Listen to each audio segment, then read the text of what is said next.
ain't even supposed to desire the way. All iniquity will be purged on sight. And the wicked ruler sitting on top of this earth. Yeah, y'all coming down. Sit to his Bible when the number get higher. A sharp higher. Hosea 2:16 says, name is Shai. Says name is Shai. Then it's seven revelation when it describe it. That'll describe him. If they're about to get a man, they're about to get a line. They're about to get a line. If they're about to get a man, they're about to get a line. They're about to get a line. If they're about to get a man, they're about to get a line. The day of thy power, it's the day of thy power. You ain't getting no lamb. Day of thy power, it's the day of thy power. Man, he was meek, gentle, coming back smash. Yeah, that ain't how you coming back, bro. You coming back smash. Couldn't handle him. Too much of a real one. Came meek and humble. They still tried to kill him. For the words he spoke. Good deeds did him. Now we pray in his name. Hit your knees, don't hit him. He the one that proved all the things that we can bear. And there was nothing created. He wasn't there. He is to the husband what the husband is to the wife. He is the way, he is the truth, and he is the life. Every eye should see him when he pierced the sky. Some gain life everlasting, and the rest won't die. Teeth white with milk, bloodshot eyes. Coming chocolate with an afro on his head, surprise. Washing his woman in the blood of grape.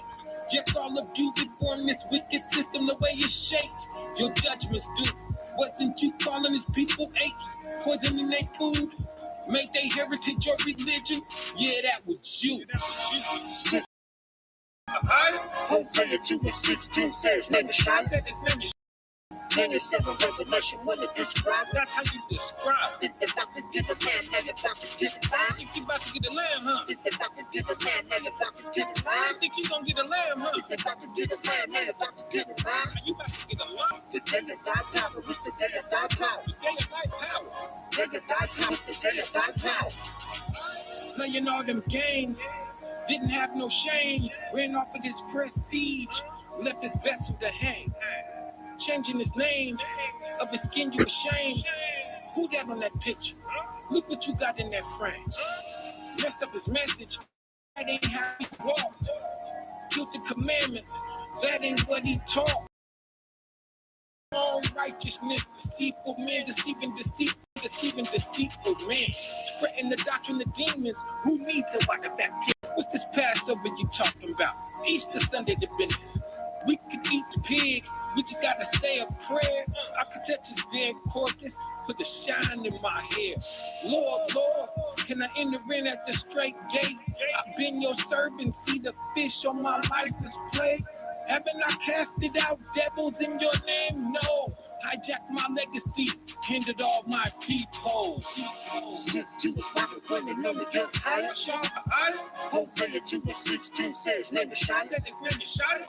Then it's seven revelation when it describe it. That's how you describe it. If they're about to get a man, they're about to get a line. Think you about to get a lamb, huh? If they're about to get a man, they're about to get a line. Think you gonna get a lamb, huh? If they're about to get a man, they're about to get a line. You about to get a lion. The day of thy power is the day of thy power. The day of thy power.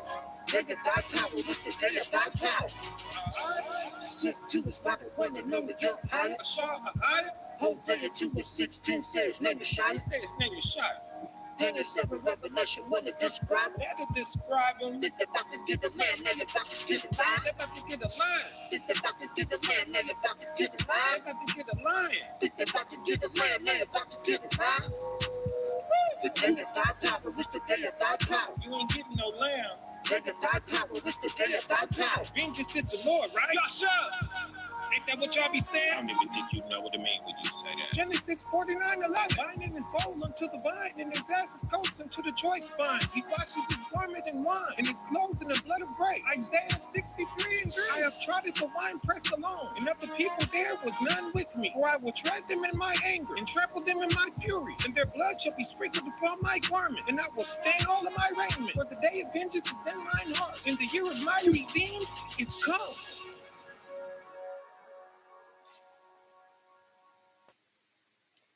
All praises to the Most High, right? Good day, everybody out there. praise and it's been a blessed time since the last time we was before the screen. Real quick, ain't gonna take too long. Little bit of information. We gonna drop off real quick and keep on pushing. Okay, real quick. Let me get over here and see what we got going here. Right. Uh, I just want to take a moment to just shoe blessings upon everybody, man. You know, that's very important that you guys know uh, that it's all love, man. Nothing but love, right? Uh, Even from the people who may not know what I know, and they don't know to say this to you, right? We just get out here and we just sling information, and you can feel however you feel about it or whatever. So what? Shut up, right? Nah, that ain't the case here. You know, we are very empathetic for anybody's hurt feelings or whatever comes along with this. We know that often we getting shoved through these levels, and we may not feel like we're ready to be shoved through levels the way we get shoved through levels, man. Right? And life is like that. You find yourself in the middle of the Most High putting you through something that you would have rather stood on the sidelines with cold feet, right? But you know, that's how it is when the Most High got you on a schedule. He will shove you into something that you would have hung back if you had a choice. But nope, let's go, right? The walls are coming in, and you gotta climb. You gotta climb out before it does that, right? But guess what? Climbing hurts. You still got a minute to get up out, get through there, or get crushed, right? So you don't want to climb and you don't want to stay in there and get crushed, right? So it's like you in between a rock and a hard place. And that's why we shouldn't procrastinate, right? That's why, uh, even at our leisure, we should be trying to move and go forward and get forward, right? Get things handled, fam. Uh, some things is finna come out. I was really enjoying telling you guys, eat what you want to eat, do what you want to do, right? Move at your own pace. I was enjoying telling y'all that, right? Because that's the grace that Paul made us feel like we had, right? We had grace, and we do have grace. We can make mistakes, we can do little things, right? But you got to be sincere in your heart. And even if you're going to break a law, uh, you got to do this in a manner where you have no choice. And if you're struggling, you got to do this in a manner where you're very sorry, you know, after you have uh, done to the best of your ability, you know, and struggle with things, and you know you about to fold out, and you turn to the Father and you say, Father, I can't go no more. Father, please forgive me for this thing that I'm about to do. And if you must fall apart, then You fell apart, right?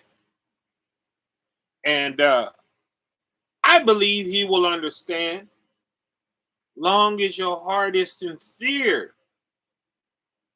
but if you abuse that, then that's on you.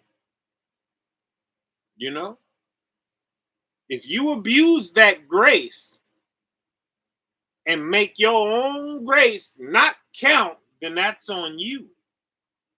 Do your best, grow at your pace, and things like this. But just know, that wall is closing. That wall is indeed closing in on you. Okay? And I say that speaking of this animal flesh, fam. That's what I'm talking about mainly. I'm talking about anything we're doing that we know he don't want us doing. I'm talking about all of it. But mainly, the newest situation is this flesh consumption, fam. Right? Know that you're on the clock. I just seen uh another death, fam. Another ox in a coffin with a big beard like this, right?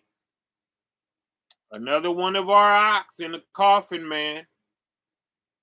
Wife sad, you know? Wife sad, man. Had to get a funeral garment put together, And she's standing by the coffin. They got matching garments with fringes on them and stuff, So we getting up out of here. We getting up out of here, fam. We running out of time. How? Our health is shutting down, man. Why? Because the Father don't appreciate our diet, and we're gonna talk about that tonight. I'm happy for me because I know how I was going back and forth and how I was like, how I would come out of a plant-based diet in order to do the feast days with y'all. And I was torn because every time I would put a bite of that stuff in my mouth, I would get sick, and I was really asking myself, like, Father, what's going on, But let's get into it. I got a video also. Let's jump us off. Let's jump us off with a video real quick, right? Jump us off with a video. Did you know if you remove the writings of Paul from Christianity, you would have a completely different religion? Sister, just say. Right? Listen to this. Did you know if you remove the writings of Paul from Christianity, you would have a complete... Did you know if you remove the writings of Paul from Christianity... Did you know if you remove the writing of Paul from Christianity, you would have a completely different religion?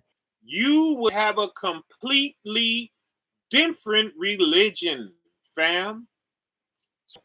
We're going all off all the time on these Christians. It ain't their fault, fam. Right? What Paul put inside of these scriptures gave them the right to do the kind of stuff that they do. And these are facts, right? Here are 5 ways that Paul contradicts Jesus. There are 5 ways that Paul contradicts Jesus, but this is a quick little 5 that she getting ready to go through. But man, it's about 1,000. It's about 1,000 contradictions, right? Paul had his little vision and went on about his own thing, fam. He went on about his own mission and hijacked the gospel and hijacked the minds of the gospel. Here we are in this earth. We after Christ. We want Christ, right? And you're getting Paul. You're not You're not getting Christ, right? We don't even know who Christ is, fam. Anybody, I don't care who it is, a Hebrew, okay, a pastor, preacher, a Catholic priest, I don't care who it is, right? Share this on y'all social media with y'all, please, fam, if you would. We got a few people in here, but let's get a few more in here if we could. Right? Glory be to the Most High. Let me borrow your social media page for a moment if we could, because I really want as many people as possible to hear this information. Right? It don't matter who you speaking to. Ask them, what was Christ doing between 13 and 30? Right? Oh man, they don't want to talk about that. You know why? Because they just want to sell you a demigod. They don't want you getting into the man and asking questions about his real life and who he was and about his plight, right? Because the more you ask questions like that, the more you're going to be moving away from Paul. These are facts, right? Let's listen to this video. Okay, number one of her 5, she's going to talk about the law. Christians today don't follow the Jewish laws, including what they eat or even following the Abrahamic commandment of circumcision. But they don't follow the law or even the Abrahamic law of circumcision. Why is that? Why is that? Because Paul said things like, for sin shall no... Because Paul said things like, for sin shall no longer be your master, because you are not under the law. Did he not say that?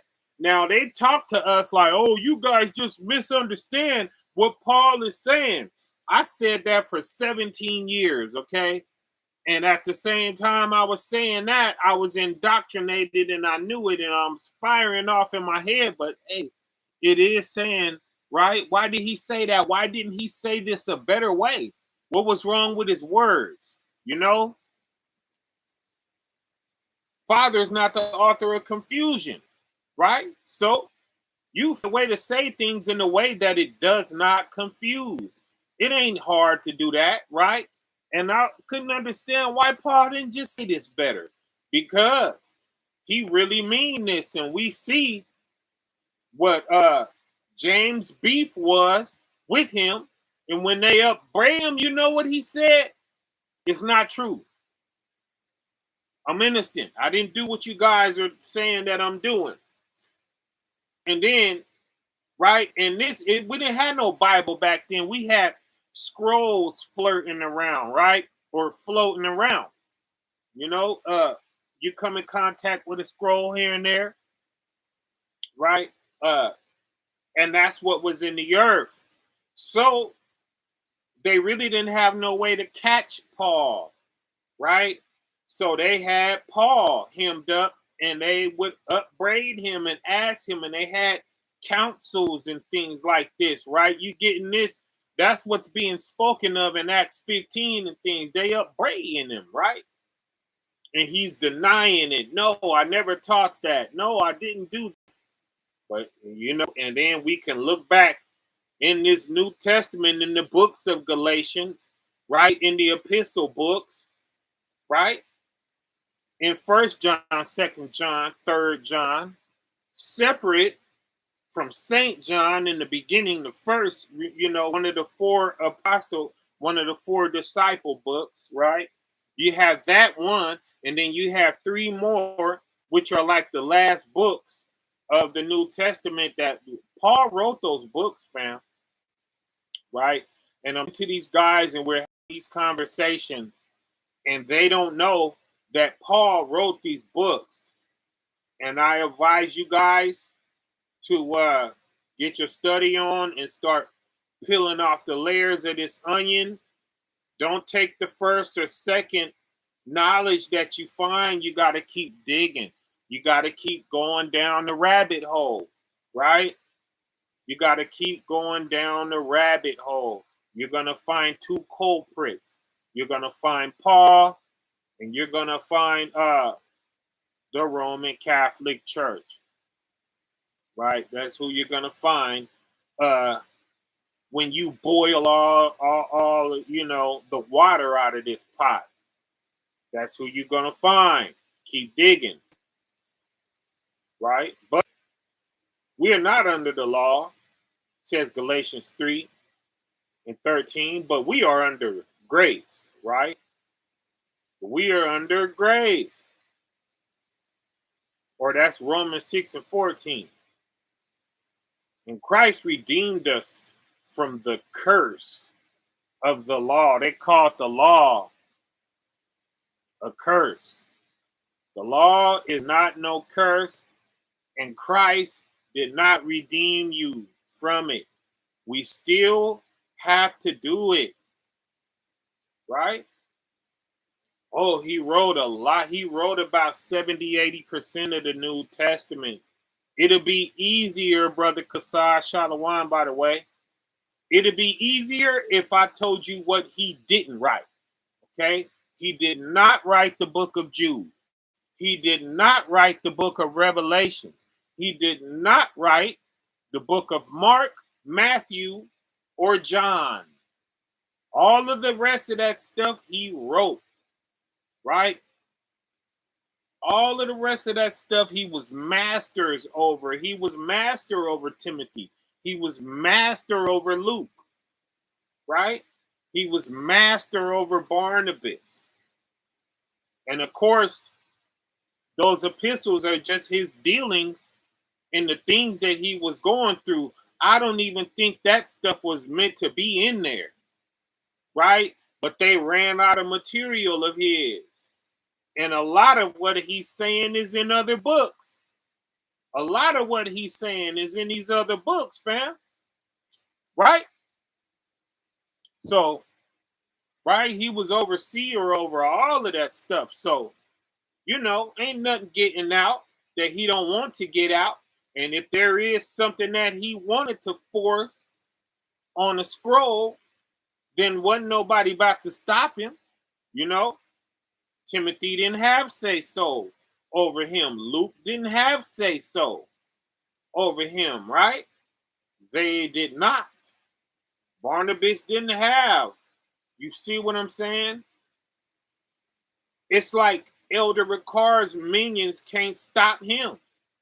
If he want to falsify some records or, guide some stories and things like that and, make things true in a story that ain't true, things like that, then he got his yes man. And this is why those guys, everybody but I believe Timothy. I think Timothy is the only person who don't have another gospel. All of the rest of them got other gospels, fam. And then when you crack them gospels, they're telling other stories. They're telling the real truth according to their hearts, right? Because they was shut down, fam. They was shut down and they was railroaded and things like that. And they didn't really get to tell truth, right? Yes. Let's go on. No longer be your master, because you are the law will no longer be your not under the law, but under grace. And Christ redeemed us from the curse of the law. But what did Jesus say? What did Christ say? Let's get that. He said, do not think that I have come to abolish the law. Right, Matthew 5. Think not that I come to destroy the law or the prophets. I have not come to destroy, but to fulfill. Right? I don't know what translation she reading. Right? For verily I say unto you, until heaven and earth pass away, right? Shall not a jot or a tittle pass away from the law until all be fulfilled. Right? Therefore, whosoever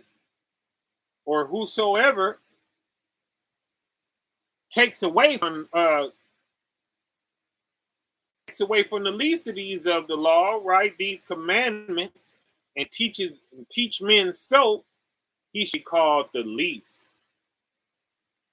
in the kingdom of heaven, right? You know how that go? Uh Matthew 5:17 through 19, right? Let's listen some more. Or the prophets, I have not come to abolish them, but to fulfill them. For truly I say to you, until heaven and earth pass away, not an iota, not pass from the law until all is accomplished. Therefore, whoever relaxes one of the least of these commandments and teaches others to do the same will be called the least in the kingdom of heaven. Okay, so number 2. Paul essentially turned Jesus into a god, saying things like, he turned Christ into a demigod. Yes, he is. He is a man with a story. They wiped everything out the way. They moved Christ's story out the way. They moved Christ's family out the way. We don't know how Christ was raised, right? Because they got to hide how Christ was raised, because they told other stories in this New Testament, right? And I'm going to show you that. I can't wait to hurry up and get through this video so I can get to that, right? I've been seeing, right, says Brother Derek, how you sure? I've been seeing a lot of videos about Paul being the fraud he was. Why are we listening to him, right? Why are we witnessing his story? Why are we reading his letters to his churches in which he falsified his apostleship, right? Now, I don't mind anybody, it don't matter to me who you are. Let's sit down, let's talk about God. So, I enjoy Paul's epistles. It's no skin off my back. It don't hurt me, nothing that he wrote. If I can use it, I use it. I still pull his scriptures, right? But I also know where he lied, and I know what's false. I know that too, right? And all he did was get himself caught up. What skin is that off of me? People be acting like they want me to just be crushed and destroyed because of what Paul did, and that I'm over here all mad at Paul. And no, it ain't nothing like that, right? But I see him. But I see Paul. I see him for everything that, he is and tried to do, and all of that, and why he did it, and who he did it for, and right? All of that, fam. Right. But yeah, that's all you got to do is do a search on YouTube or on Google even, and it'll take you to stuff that ain't even on YouTube. Just type in Paul, type in Paul the false apostle. You will get a plethora of stuff, okay? But let's get through this. who is God over all. Who is God over all. Right. Turned Jesus into a god, saying things like, Christ, who is God over all. Christ, who is God over all. Okay? So remember that when you fighting with somebody who are telling you that Christ and God is the same person, and that Christ is the Most High, and calling the Most High Christ in all of this, Paul painted the picture that made them want to do that. Right? That's his doctrine. Doctrine is the way somebody teaches God's word, right? You have God's word, it says what it says, right? And then you have doctrine, which is the way somebody wants to teach God's word. Okay? Let's get through this. All, and our God and Savior, Jesus. But what did Jesus say? He used terms like that, right? And he wiped his real life. He wiped his real life because the things that make him appear to be a man like us, they want to get rid of that. No, they want to make him a god, right? And they did a good job at it. Come on. He said, why do you call me good? No one Why do you call me good? None is good but one. Right? He didn't even like praise. He didn't even want to be praised. And I feel him on that because it's strange. Right? Like, man, wait a minute. You should be giving that praise to the Most High. Don't be trying to give me the Most High praises. Right? And you like, all praises to the Most High. Right? Yes. I feel him on that. And that's what we're supposed to do.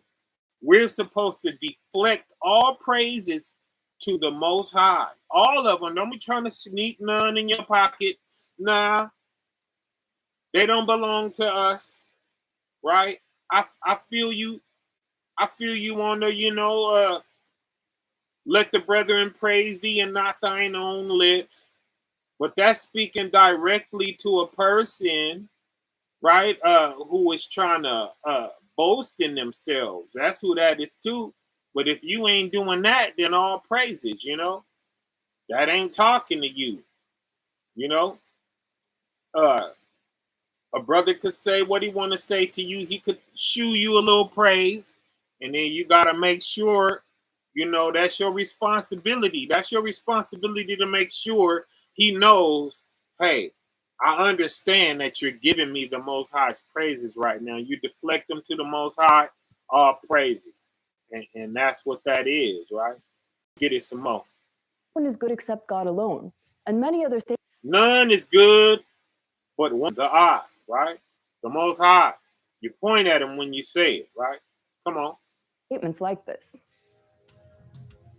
3, celibate. Catholic priests and nuns don't get married and they live a celibate lifestyle. But this Right? Nuns don't get married and live a celibate lifestyle. That's more on the Roman Catholic side.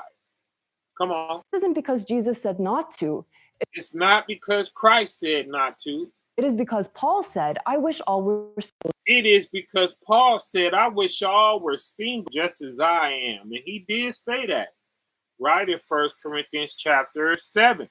He's talking wild. 1 Corinthians chapter 7 is one of the wildest books, right, of Paul, because he's talking regarding marriages, and he busts this thing up badly, fam. He's even in there saying, Most High and Christ didn't say this. I'm telling you this, right? When your words should match up, you should be telling us what the Most High is saying us. Most High is saying to us. Right? What you mean, say I, not the Lord? What we want to hear what the Lord, you feel what I'm saying? And guess what else he did in this chapter? Go back and forth from, right, 1 Timothy chapter 4 to 1 Corinthians chapter 7. You'll see him contradicting himself, right? That's him talking about, right? That's him making all of those subjects forbidden that make his doctrine roll. He set us up so we can't even talk about it. We can't break what he's setting up in 1 Timothy 4. What did he talk about? Right? Abstaining from meats, the Sabbath, right? All of this about having your conscience seared with a hot iron, all of this about marriage, we know what that said. We know what he made sensitive subjects, right? Abstaining from meat. Oh, we're going to go through all of that, right? So whatever you want to do, he gave you the right to do that. And it's against God. Without that, I mean, man, they could have added those 2-3 subjects into our KJV and we would have been fine. So wherever sacrifice and killing is, take that out, put in, right, the opposite of what Paul said about marriage and about meat eating and about Sabbaths, right? Things of a nature like this. More. Just as I am. And he said that in order to prevent the desire to get married, it is good that a man should not touch a woman. It is good that a man rule, fam. He broke his own rule. So how is that? How is it we have you saying don't stop anybody from getting married, and then you're doing it yourself in 1 Corinthians chapter 7? You're saying don't do it in 1 Timothy 4. You're saying, and you're taking away that right from people yourself in 1 Corinthians chapter 7. Right? That's crazy. How could we miss that, fam? I don't know how we missed that. You feel what I'm saying? It's ugly and it's confusing. And who would get you into this kind of trouble? Who would get you tongue-tied and mind twisted like this? An amateur, somebody who is really not a real apostle, okay? Somebody who is really not a prophet. They were careful and they did a better job at delivering us information like this. You see this? And then when you find out who's behind it, fam, it's the Roman Catholic Church, who don't care, right? Even Christianity is sailing a tighter boat than the Catholics are. Them Catholics is wow, baby. Oh, he, ho. You know, they doing that crazy music up there. They doing Satan's music in there. They surrounded by idols everywhere, porcelain statues, and you know, they really doing it up in there. You know, they priestly garments look like the same satanic joints. You know, man, they priests is something else up in there, man. You know, so, you know, we know what they doing behind whatever closed door. You know, let's move on. Jesus, on the other hand, had only positive things to say about how marriage has been God's way since the beginning of time. He said, "Have you not read that from the beginning the Creator made them male and female and said, for this reason, a man will leave his father and mother and be united with his wife, and the two will become one flesh. So they are." I have said all of this on my Facebook page, fam. I have talked about all this, how he totally busted up the holy, sacred institution of marriage, right? He made it a joke. So when you're seeing it in the earth today, how much of a joke marriage is, go ahead and blame it on that. It started way back there, and it was pushed by every government that we've had from today to 2,000 years ago, right? So, and I don't understand these guys. You should want to dig deeper. You know, you should want to at least scratch the surface and hear what everybody else is talking about. You can't just take one account, which is Paul's, and hang your entire salvation on that, man. That's not wise what you guys are doing. And, you know, it's not wise that you guys are doing that, you know, when the book is loaded with, you know, have not respect of persons and all of this, and hear the conclusion of the whole matter and things like that. That's why I was telling you that. Establish everything with 2 or 3 or witnesses, you know, or more, right? Go around, hear what everybody is talking about, you know, and have not respect of persons and all of that, you know, because you're going to run into some big, bad, rich people and all of that with a lot of stature that's going to be able to do things for you, and, you know, a gift spoil the heart and all that, right? No, judge righteous judgment. Judge not according to his stature, right? But judge righteous judgment. And all of that, we got to put all of that into play. So it's not wise that you guys just went on and took everything Paul says because it was the KJV that found you first, right? They're no longer two, but one flesh. Therefore, what God has... No more two, but one flesh now, okay? not sleeping around, jumping around. I'm mad at you. Give me my ring back. Get out of here. Right? And that's what Paul gave y'all the right to do in 1 Corinthians chapter 7. If he's pleased to dwell with you, then put him not away. So then if he want to stay with you, then go on and stay with him. Right? But if y'all button heads and you guys have the mutual agreement, okay, we're going to separate. I don't want you no more. I don't want you no more. Then y'all, you do that, right? You separate. And that ain't right. That ain't what Christ taught. Christ taught, right, that until death do you part. Okay? Through sickness and health and all of that. Rich or poor.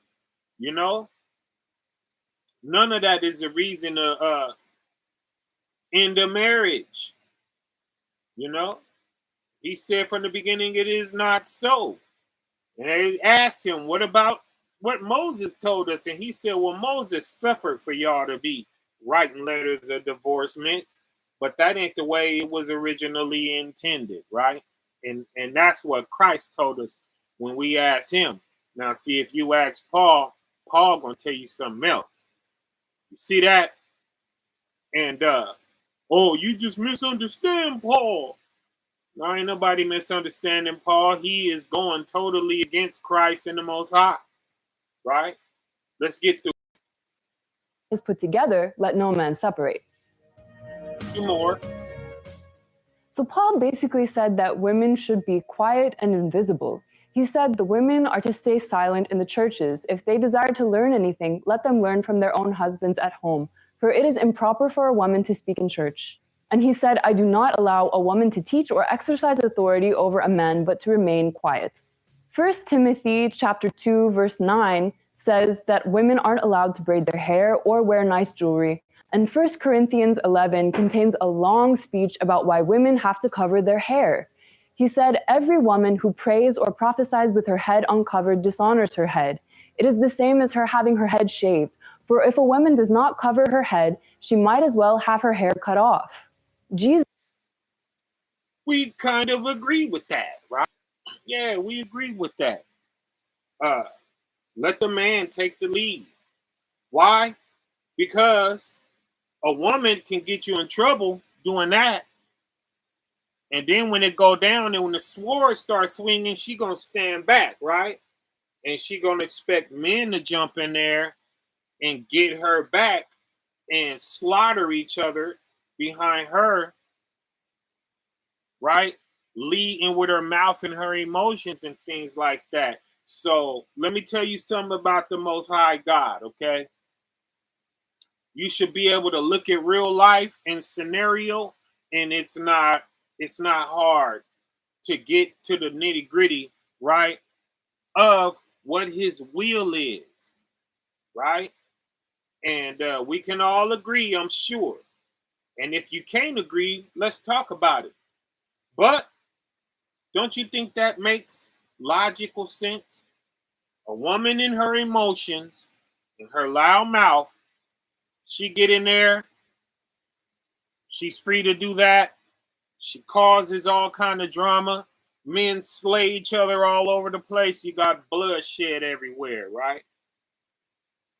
You feel what I'm saying? Do we want that? Or would we rather have it under wraps? You and your wife, hey, take me to the side, speak to me in private. I'll be the protector, I'll judge. Is it something we should deal with? And if we should deal with it, I'm going to have the right words. Men know how to speak to men in a way that there's respect, right? And in the way that this thing swing automatically coming out with my sword, what's happening? A man knows how to cushion in between that. So I say that's safe, but are we neutering our wives? No, she can talk, right? But I think that's only right that she should be able to pull you to the side and speak to you privately, right? And another thing, when a man see you got a silly wife, he stops respecting you, right? You got that loudmouth wife, saying things out of turn that she shouldn't be talking about, that'll make a room full of men not respect you, right? So, we're going to keep that. We're going to keep that in place, right? And it's to be talked about because things are for everybody's comfort, right? How are you comfortable? Brother-law, I can't wait for us to get back into the Essene Gospel of Peace and talk some more, speak some more on that brother-law, right? Because nobody's feelings are seen small, right? Your feelings are worth something. Your peace, it's worth something. And if everybody could move out the way a little bit, move out of each other's way, right? So that we could find comfort and peace, then it's only right that we move out of that way, and respect each other. And, what are the laws, y'all? We got 2 of them. Okay. We got a whole bunch of them. But if you narrow them down, it's only 2. Right? Love God with all thy heart, all thy soul, all thy mind, and love thy neighbor as thyself. Right? So it's all about comfort and everything can be talked about. Right? I'm telling you how I feel. Right? Now, if we come together and we all bow our heads, in brainstorming, and we can come and meet in the middle, things of a nature like this. But back to this, let's get to this. Jesus was the opposite of Paul. He had female disciples, and we know that. He had female disciples. And he did, right? So that's the way Christ did it. And that's the way Christ and the Most High did it. There is no set in stone situation like every single time a woman has to be suppressed. No, that ain't the case. But when she takes you to the side and she tells you what's on her mind, if it sounds good, we do it, right? Because we weren't thinking that. And we know how to respect when we wasn't thinking something and she was, and it really would help us in our situation, then we're going to automatically receive that and adopt it, right? All praise to the Most High. Yes. Yeah, baby, I wasn't even thinking that, right? That ain't even what I was thinking. But it's a better plan than I had on my mind. I'm going to do that, right? The Most High in Christ was the same way, right? When it was time to make sure that Jacob got that birthright, right? And they played that trick on Isaac. They used Isaac's wife to play a trick on him. That was one time where things went another way, right? That was one time when things went another way. Another time with Christ is, how close he worked,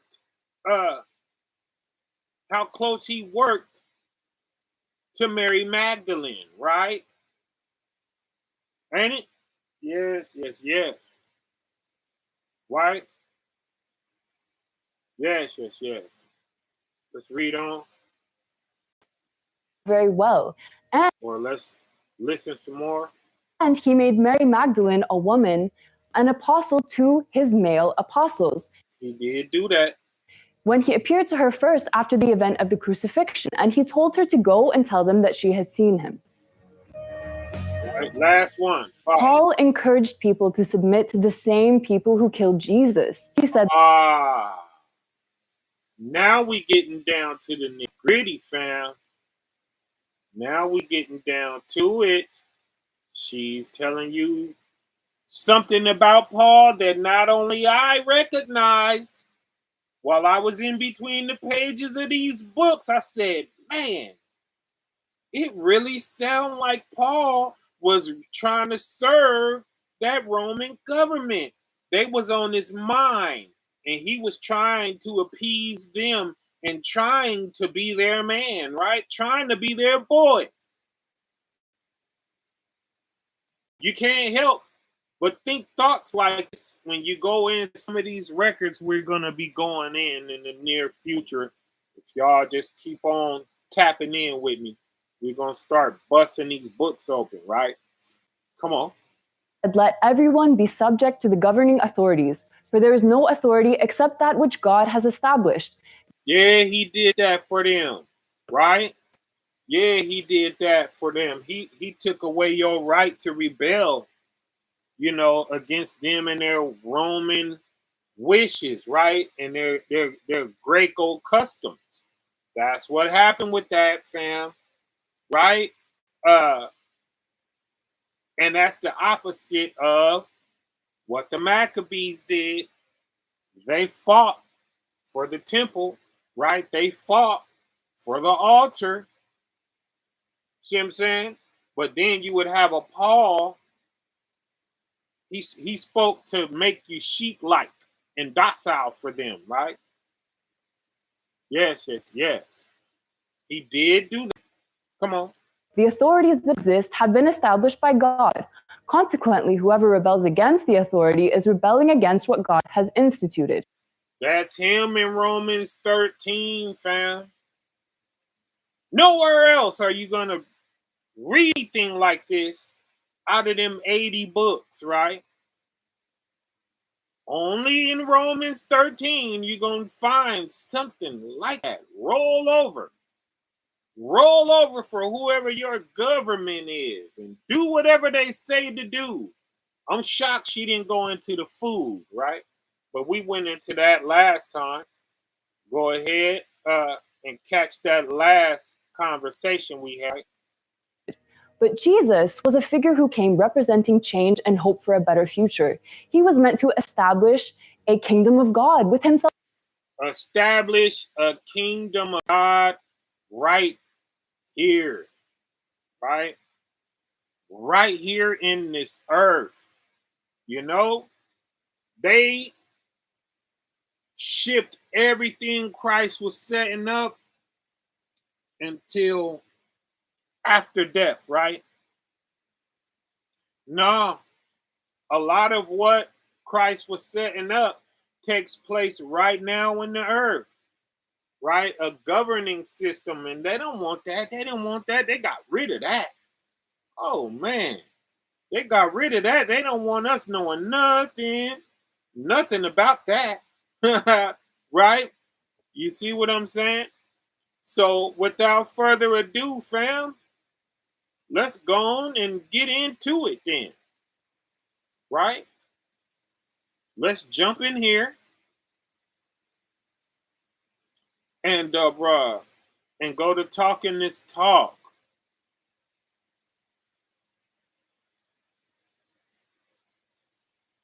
Right? Because they hid who Christ really was.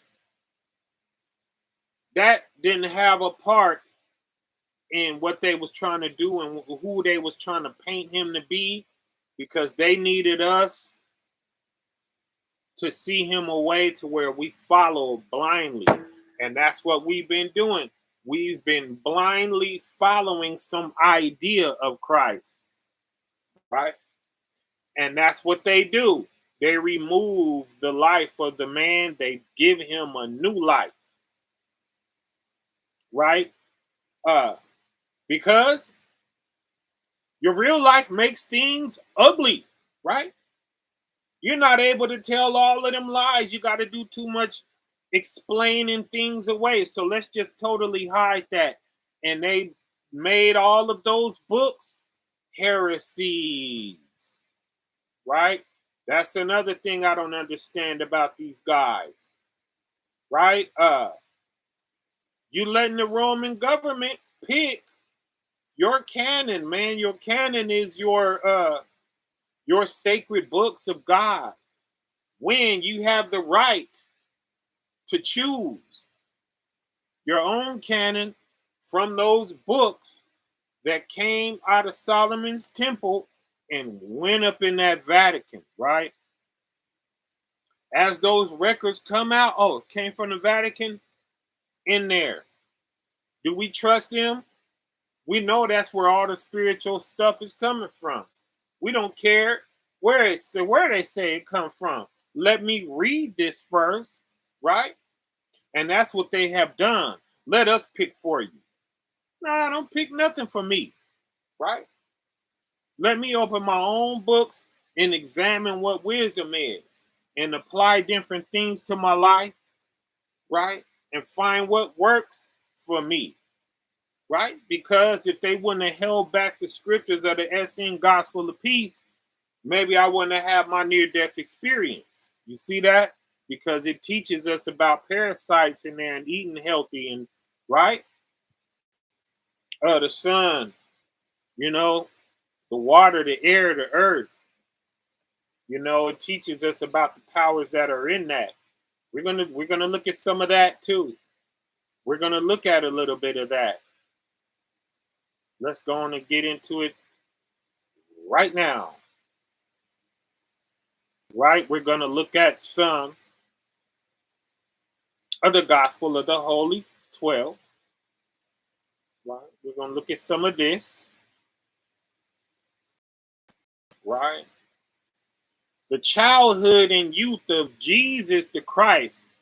What did he do? He delivered a lion from the hunters. Right? So we're going to start reading that. Number 1. Joseph and Mary, their parents, their biological parents, right?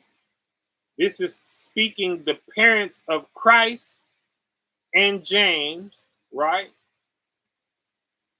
The childhood of Christ and James, and Apostle James the Just, right? Joseph and Mary, his parents, went up to Jerusalem every year at the feast of the Passover, and they observed the feast after the manner of their brethren. After the manner of the brethren. What manner is this? From bloodshed and the each. That's who. So what is all of this? 5 loaves and 2 fish. What is all of this? Go ahead and prepare the Passover lamb. Right? So when they tell you these books are heresies, does it mean it's false? Or does it mean that they are just against it, right? It makes them a liar. Of course they're going to be against it. Of course they're going to call it a heresy. So that's been my point. A heresy to who? Who is it a heresy to? Right? Now, if you're eating meat and it's giving you diseases that's putting you in a coffin, who are you going to believe? Are you going to believe this? Or are you going to believe what that KJV is saying by Paul, right? In 1 Timothy chapter 4, right? To condemn anybody who is commanding you to abstain from meat, right? Who are you going to believe? Right? If you cut the flesh consumption and you get all your power back and your thoughts are sharp and your energy is different and you feel light and you're right and you're blessed in the spirit and things like this. And then as soon as you put some of that stuff back in your mouth, oh, stomach pain, oh, headache, oh, my head, I can't think straight. And you go to bed and you wake up in the morning and your joints is all sore and you can barely move, and you know it's because of what you ate yesterday. Who are you going to listen to? Who are you going to listen to when in my situation, my kidneys fail, which they back now, okay? They're back, okay? My kidneys fail. What's the first thing the doctor say to me? If you want to stay alive, sir, you're going to have to cut the flesh assumption. or the flesh consumption, right? You're going to cut that. The people who last on this, I notice, are the people who go vegan. I have doctors telling me this. You want to check out of here or you want to stay here? If you want to stay here, the people who I seen survive this and are around for at least 6 more years minimum are the people who gave up the flesh consumption, right? So where can I get that information? Not in the KJV. I had to get it here in books like the Essene Gospel of Peace, right? Who abstain from bloodshed, y'all. Guess what? You ain't eating it unless you kill it first. And that was spoken of as well in the Essene Gospel of Peace. They seen a guy, right, with a live goat or a sheep or something. And they made the comment, you know, he going to slaughter that thing. Or he's going to eat it. And they said, nah, it wouldn't be alive if he was going to go eat it. Right? And they had us hear that piece of conversation so that we know that it's wrong for him to slaughter that meat in order to eat it, right? They say, nah, don't worry about it now because the thing is alive, right? That thing is alive. He'll have to kill it, right? He'll have to slaughter it before he could eat it, and then it goes on to other subjects. But I believe that's in book 1 if you want to go get that, but we'll be reading it again soon. Who abstain from bloodshed in the eating of flesh and from strong drink. So how do we got this wine, right? And this strong drink, you know, brothers got brown, brothers got clear up under the table and things like this at the Passover, right? You eating a sacrifice and you drinking strong drink at your Passover, right? Not the Essene, not the Ebionim, right? Not the Nazarites, right? Not Christ and his family, how he was raised. Let's start it over on that note. Now, Joseph and Mary, his parents, went up to Jerusalem every year at the feast of the feast of the Passover, and they observed the feast after the manner of their brethren who abstained from bloodshed, okay, in the eating of flesh and from strong drink.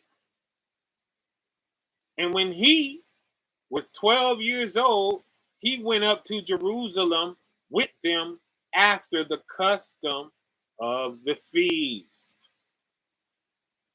Right? So the true Passover feast had no flesh, had no strong drink. Right? And it was bread and grapes.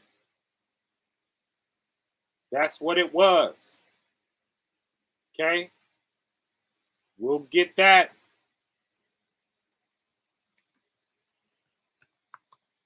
later.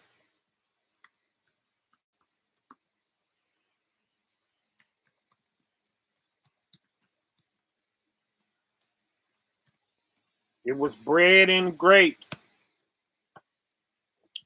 And they told me that was how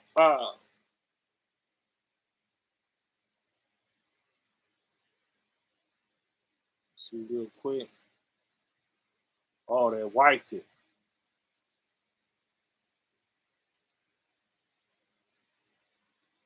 They wiped it. So I'm going to have to go back through the records and find it, which I will. and it's gonna disclose what that real Passover meal was, right? But it was bread and grapes, and we'll go into it. Let's skim through this, right? 2. And when they had fulfilled the days as they returned, the child is tarried behind in Jerusalem, and his parents knew not of it. But they, supposing him to have been in the company, went a day's journey, and they sought him among their kinfolks and acquaintance. And when they found him not, they turned back to Jerusalem seeking him. So they looking for Christ, right? And they're looking for him among people that they knew and visited. They're not finding him in any of them places, right? 3. And it came to pass that after 3 days they found him in the temple, sitting in the midst of the doctors, both hearing them and asking them questions. And all that heard him were astonished at his understanding and answers. So he's sitting amongst the doctors, right? What does it mean by doctors? It means the educated people, you know. They ain't no quacks. They're the real deal. They're doctors, right? They're masters at whatever it is that they do. They're masters at it, right? And Christ is just in the middle of them, blowing their minds, okay? Very wise at his age, right? 4. And when they saw him, they were amazed. And his mother said unto him, Son, why hast thou thus dealt with us? Why you do this to us, son? Why you make us look all over the place for you like this, right? Behold, thy father and I have sought thee sorrowing. We were sad looking for you, right? And he said unto them, How is it that ye sought me? He like you must not have been looking too hard. That's what that means. How is it that ye have sought me? Right? Wis ye not that I must be in my parents' house. Right? So that's all he said. That's all he said. You must not have been looking too hard. You should have known I was somewhere being about my father's business, right? So they couldn't find him. So what happened to the story that they tell us in the KJV, where he leave them outside, right? They come telling them, your mother, your father, they're looking for you out there, your sister, they're looking for you out there. What did he say in the KJV, right? They who, right, do the will of my father, they are my brother and sister and mother. Ain't that what he said? Yeah. That's what they told us he said, like he cut his family off. We getting a different story right here. Nah, it wasn't all rough like that. He just said, I'm crazy about the Most High. You didn't check the synagogues? You must not have been looking too hard for me. That's what he said. And they understood not the saying which he spake unto them. So did they really not understand? Or is that translation for him just, them being like, what are you talking about? And that's the way it was done. That's the way the conversation was done. They upbraided him. Where was you at? We were sad looking for you. And he just said, listen, you must not have been looking too hard for me, because you would have thought that I was up in this temple, being about my father's business in here for 3 days, right? You must not have been looking too hard for me. You didn't come here.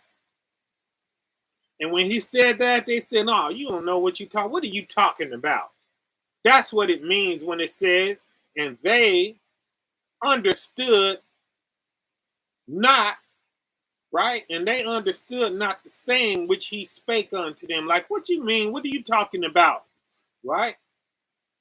But his mother kept all these sayings in her heart. If she didn't understand them, then how could she keep them in her heart? She knew what he was saying, and she would. When it says that his mother kept all these sayings in her heart, it means she understood that about her child going forward. He's crazy about the Most High, right? So the next time we lose him, we're going straight looking for him in the temples and in the synagogues and things, having a spiritual conversation, right? That's where we're going to look for him next. If we ever lose him again, right? Yes, yes, yes. Oh, it's so beautiful, is it not? Okay. Verse 5, and a certain prophet seeing him, saying unto him, behold, the love and the wisdom of God are one in thee. Who is the love and the wisdom of God? Right? That's the Most High and the Holy Spirit. They are one in you. Who is the Holy Spirit? Wisdom. When you see that Holy Spirit, when you see that wisdom, it's talking about the Holy Spirit, right? Who is the love, right? Love and wisdom of God, right, are one in thee. Therefore, in the age to come, shalt thou be called Jesu Maria, right? Why? For by the Christ, right, shall God save mankind. So this is another one of Luke 1:21, right? She shall bring forth a son, they shall call his name Yasha, which is Savior, for he shall save his people. This is okay. That's not original in Luke. Okay, that's original in this book right here. Okay, that's original in this book right here. Right, and Jesu Maria, we see they're still putting their stuff in there. That's Roman Catholic, fam. Right, that's more of that spectrum. This is before it even hit Christianity and became Jesus, right? Look what they're calling him in there. That's Roman Catholic Church, fam. Okay. Yes, yes, yes. So go in these books. Why is everybody fighting so hard to keep you out of these books, fam? And then look at how hard they go for Paul. Look how hard they go for Paul. We know none of that was his name, right? Go listen to the track the Most High brought through me called Ishi.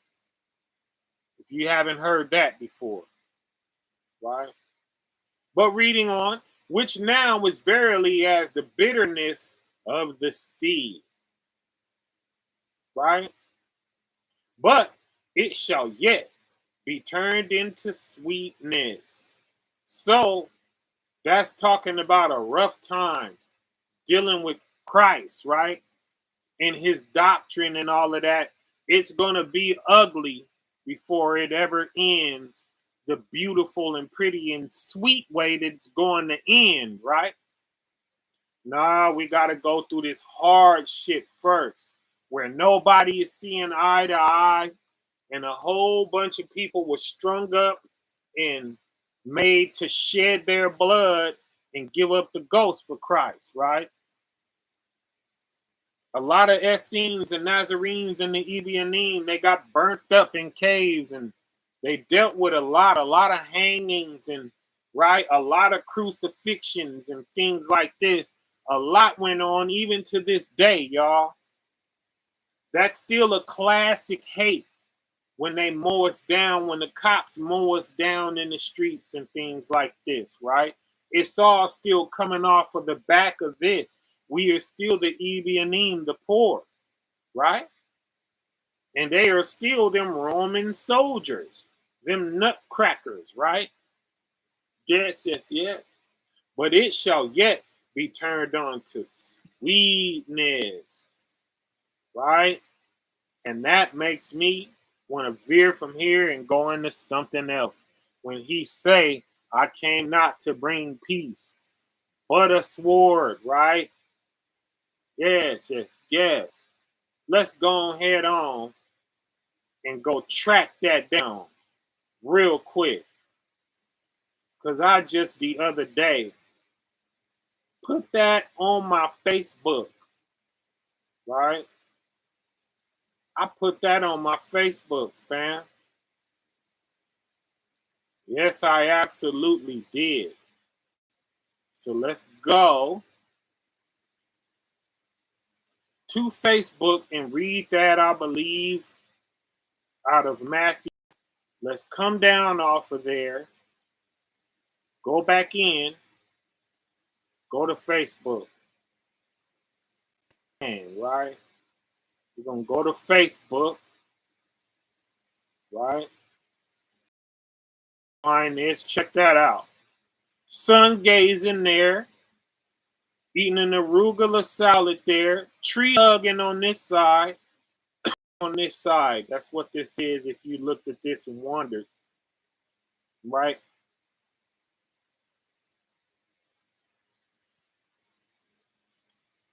Right, let's go to here. Of course, this is us on the block. Shout out my brother, Truce, right? Truce and I putting in the community work out there the way we do, right? Uh, right? Shout out to the fam in Florida, right? The two evangelists. Shout out to y'all. Ground zeroing it up, right? Are out here, right? Ebionite, Essene, Nazarite, Jeremiah, right? Jeremiah. He put it down. That's a very nice,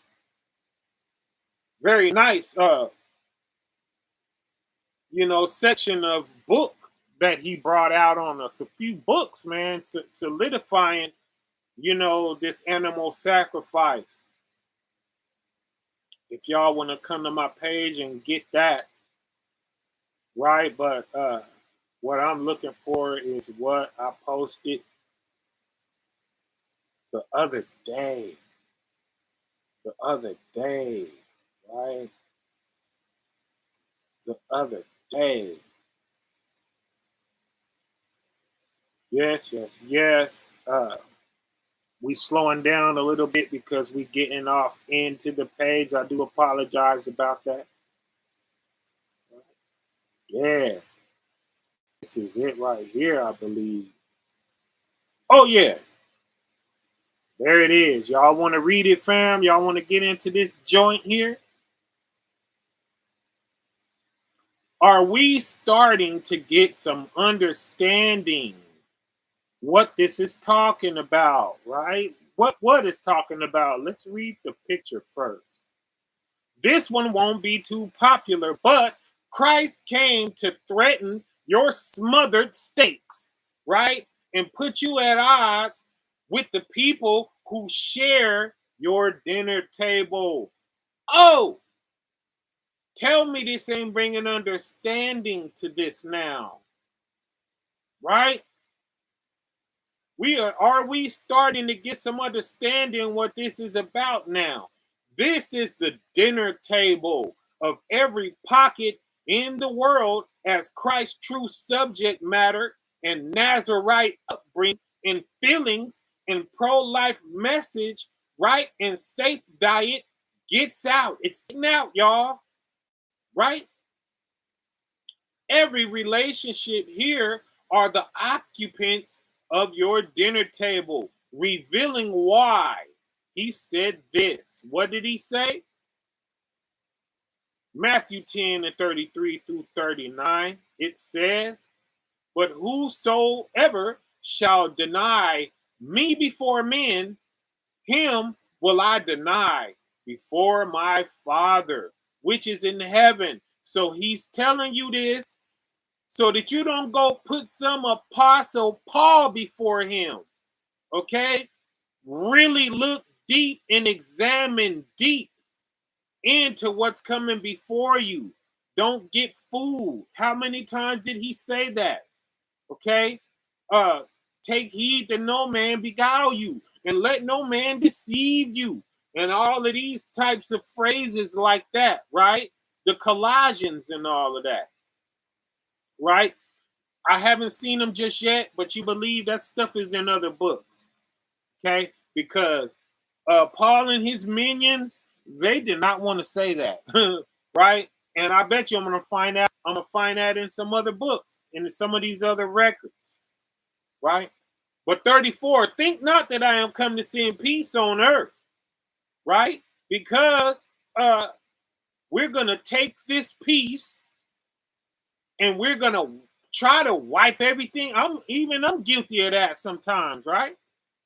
We're gonna take this peace and we're gonna try to wipe every other emotion out, right? He's saying don't do that, right? Think not that I'm coming to bring peace alone, right? I came not to bring peace alone, but also a sword. Y'all gonna be getting into it, right? Y'all gonna be bumping heads. Y'all gonna have two truths, and you're gonna have to decide between the two, right? That's what he means. How? It's gonna he ain't gonna lead you to your own thoughts. He's gonna break down what he's talking about, right? 35 tells us, for I am come to set a man at variance against his father. So a man and his father, they're arguing, right? What does that argument sound like? You know, of course it was the stuff. Well, Dad, I want to do this. Well, Dad, I want to do that. Depending on how tight you guys are, so what? Big deal. Go on ahead, son. Have that. Okay, Pops. I appreciate you. See you next week. Right? But what's going to drive that serious wedge? Have you ever seen the fire and desire that comes in between the picture when we're talking flesh consumption? Have you guys ever seen that? Oh man, it gets deep, don't it? Man, I lost brothers that stuck with me, whatever I was going through. When this flesh consumption and these voodoo sacrifices, who the Levitical priests are still suffering in Haiti right now. They eating dirt cakes, right?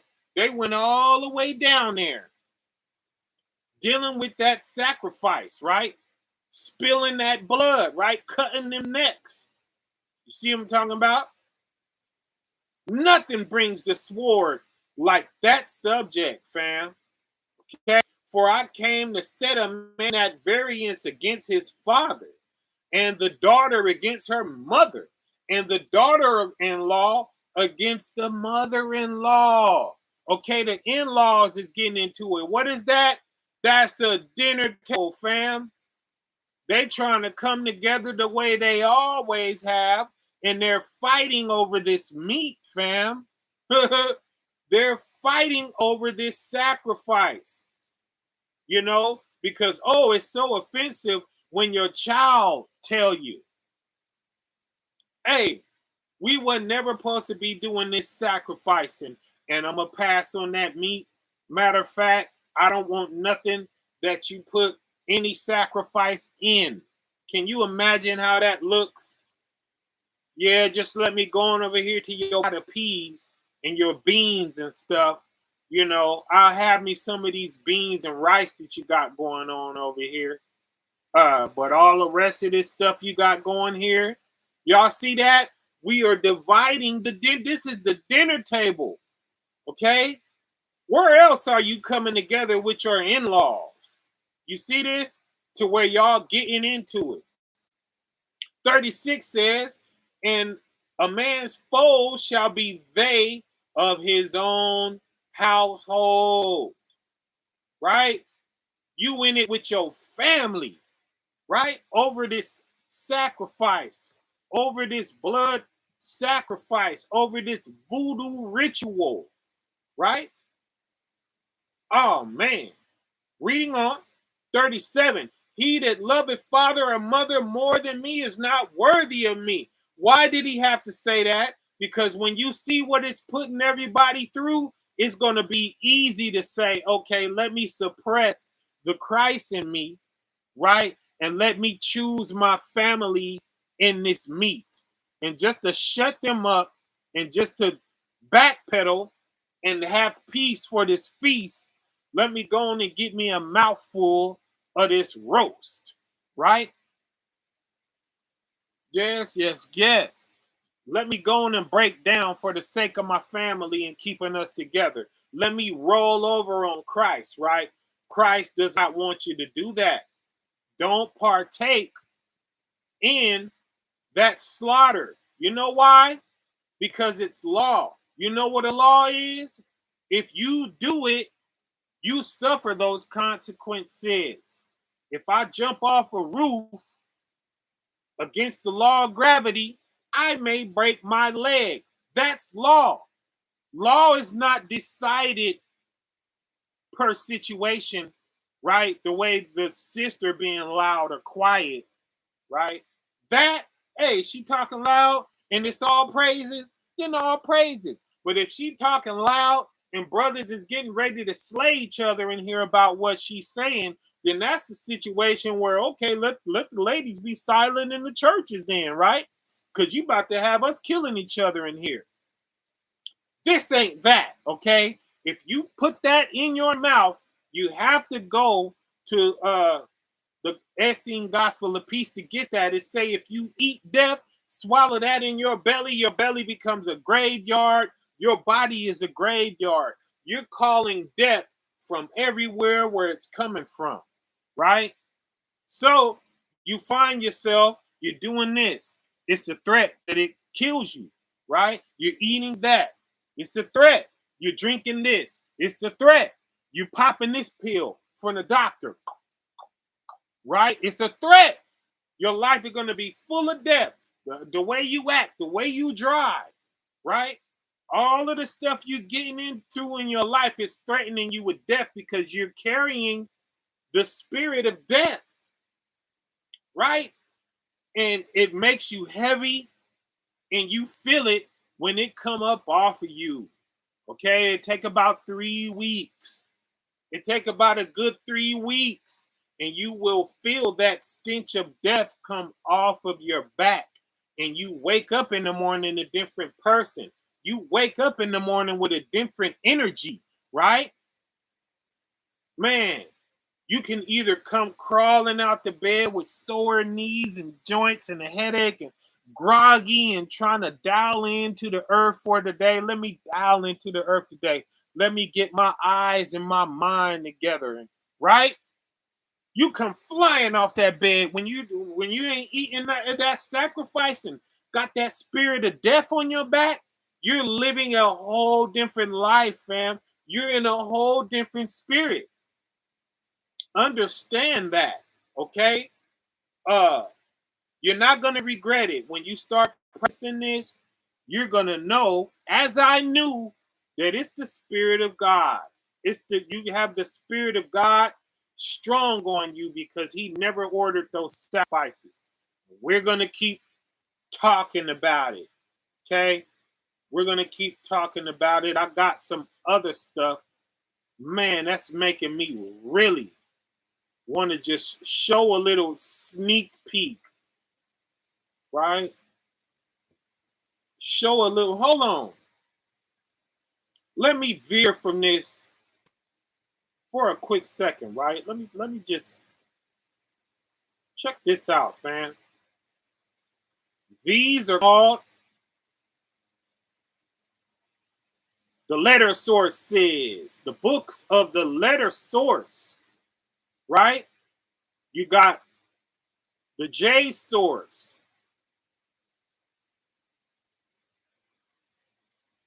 Hold up. We have the J source, right? And that's the Yahwist source. We have the E source, that's the Elohimist source, right? You put both of those together and you get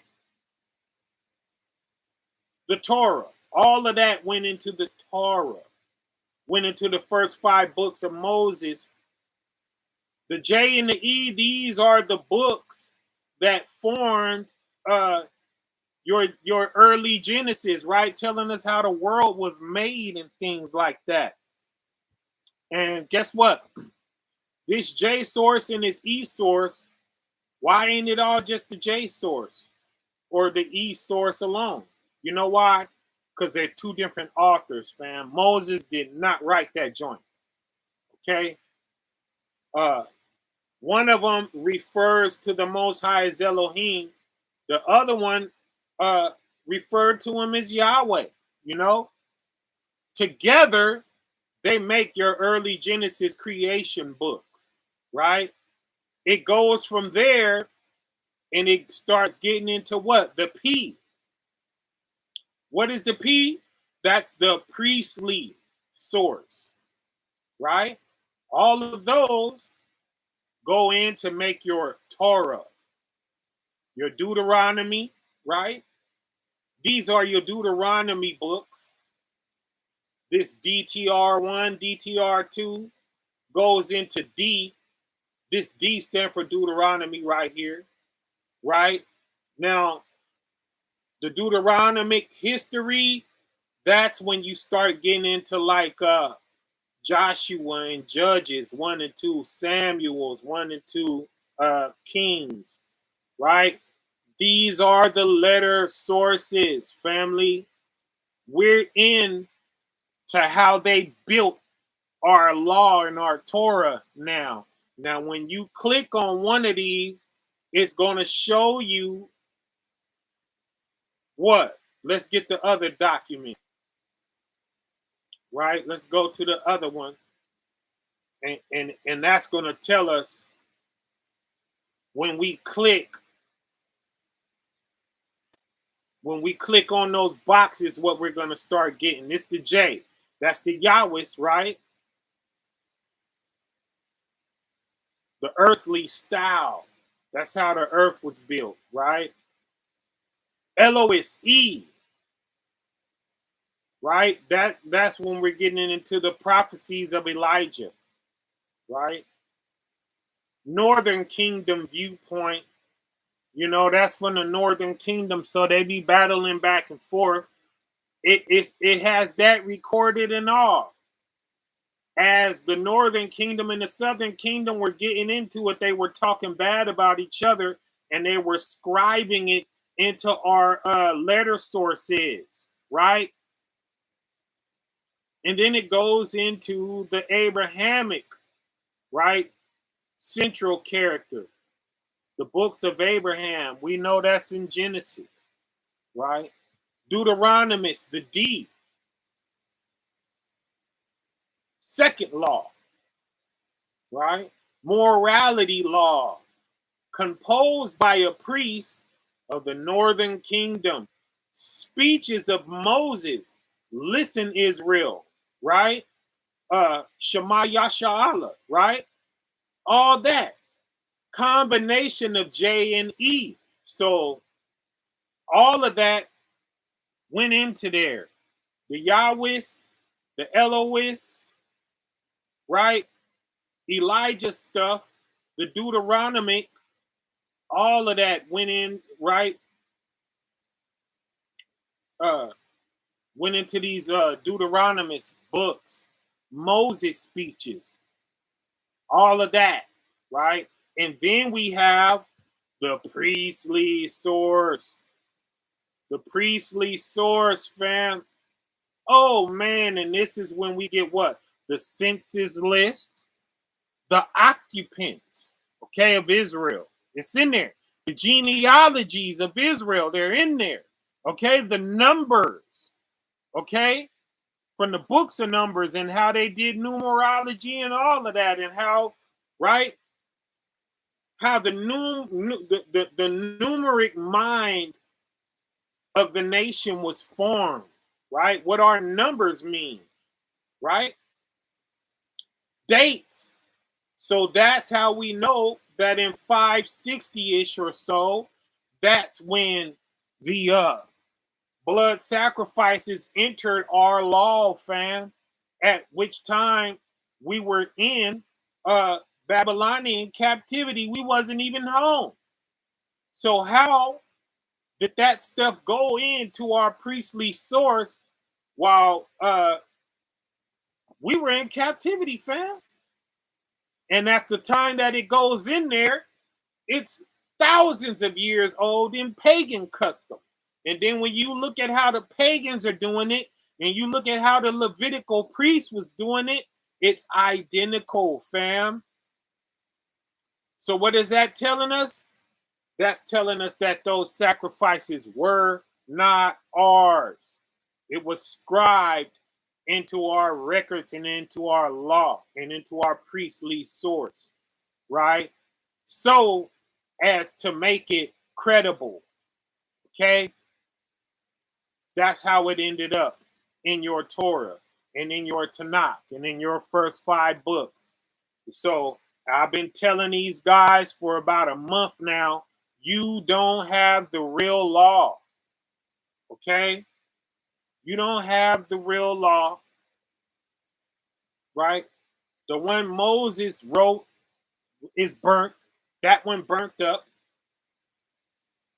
right? And we get that in 2nd Esdras 14, somewhere around verses 20, 21, right? We go there and we get that. And where does it talk about our law would be scribed in like this? Is that prophesied? Yes. In Jeremiah 8:8. Okay, our priest went rogue. How? Because the Romans got all the bread, right? And they came in, you know. So today, the Levitical priesthood and Paul's ancestors, that's like you dealing with like Jesse Jackson and people like this. They ain't in the hood, they ain't in the trenches. They'll sell us out for that dime and that dollar, right? Man, the person who's dedicated to the people that's turning down money and things like that, me and you today, the poor, the Ebionites, that's James back there. Okay? So, they got all the pull. They could put you on BET. They could put you on these channels. They could put you on CNN. They could make Trump bow down to you, you know? So Trump is like them Romans bigging up Paul back in them days. Yeah, forget James and them poor people. I got my Paul right here. Come on, Paul, right? You rich. You rich like me. So he'll give him more money.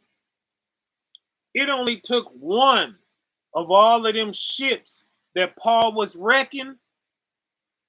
The proceeds of one of them ships would have changed the whole life of the Essenes and the Ebionim, right? It would have changed their whole life, fam. So tell me again that Paul was for Christ, you know? But this is how this stuff got into our priestly source and into our records, fam. It's not ours. The Most High never ordained anything to die, okay? Proper ways of worship, fam, okay? What else? Regulations about clean and unclean animals. When did that get in there? Somewhere around 560 BC. That's when. Ain't no animal clean to slaughter. Okay? And what is that? That's the latest source. So you're going to see long after they're done altering all the rest of this, they're still fooling around in this priestly source.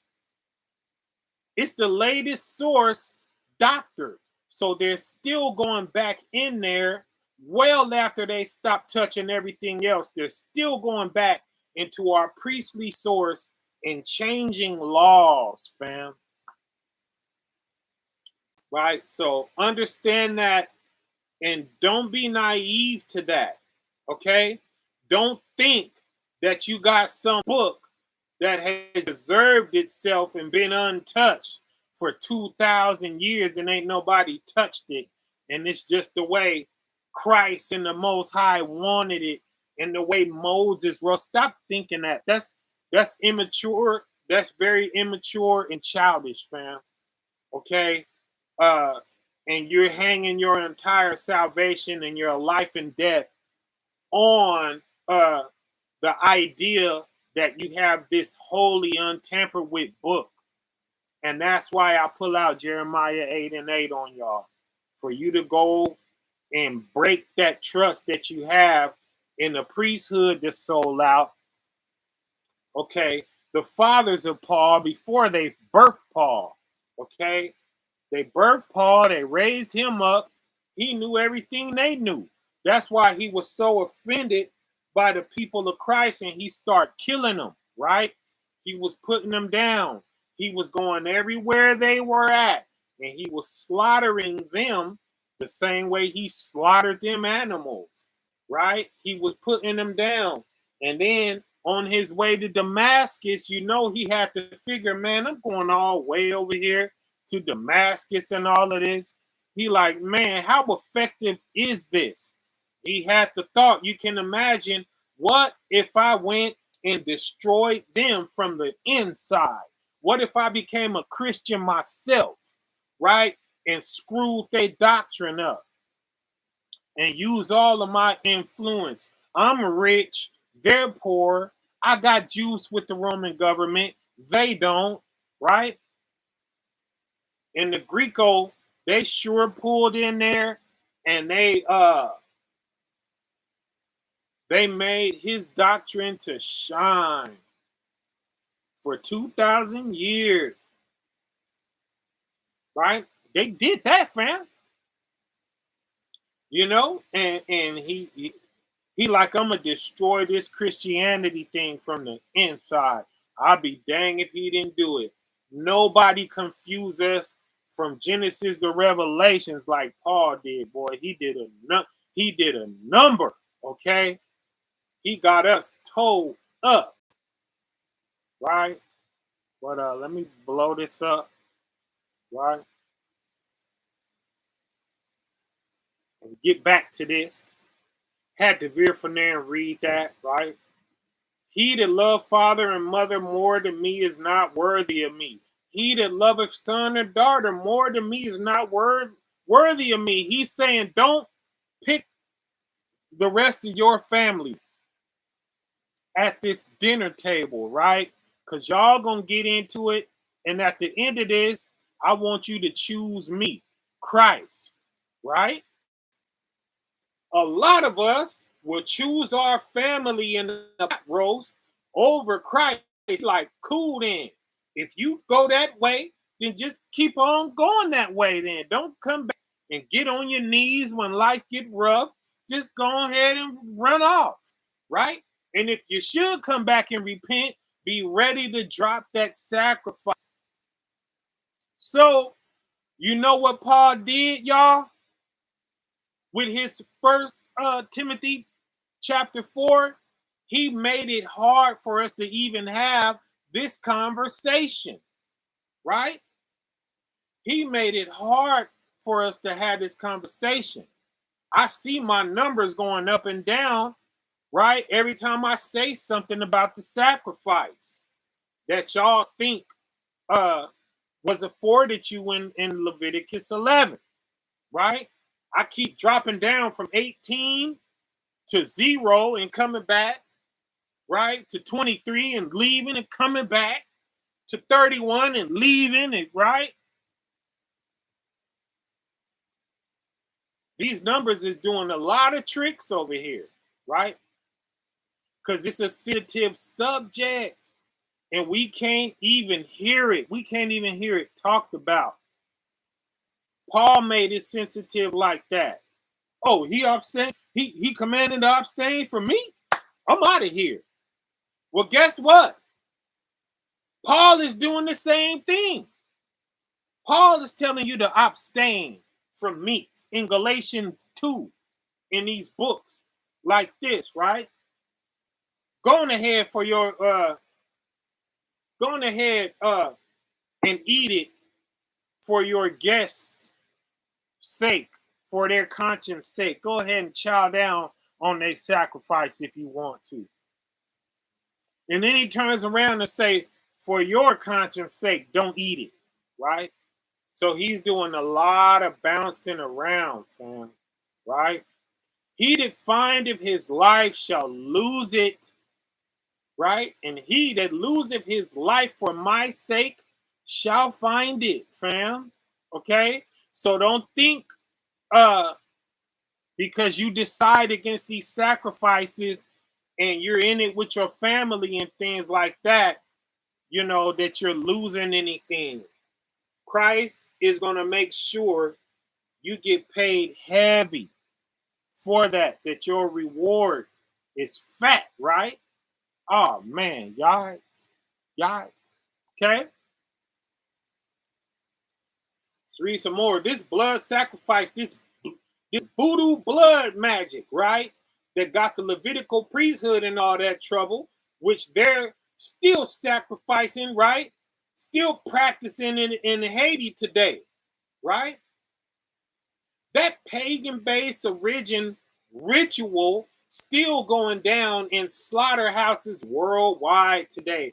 They gotta kill that stuff in order for you to serve you that your steaks and your precious burgers, right? And your precious cuts of meat. They still spilt that blood, family. You are eating a blood sacrifice. Okay? And what's the wages of sin? It's death, ain't it? Okay, so do you die?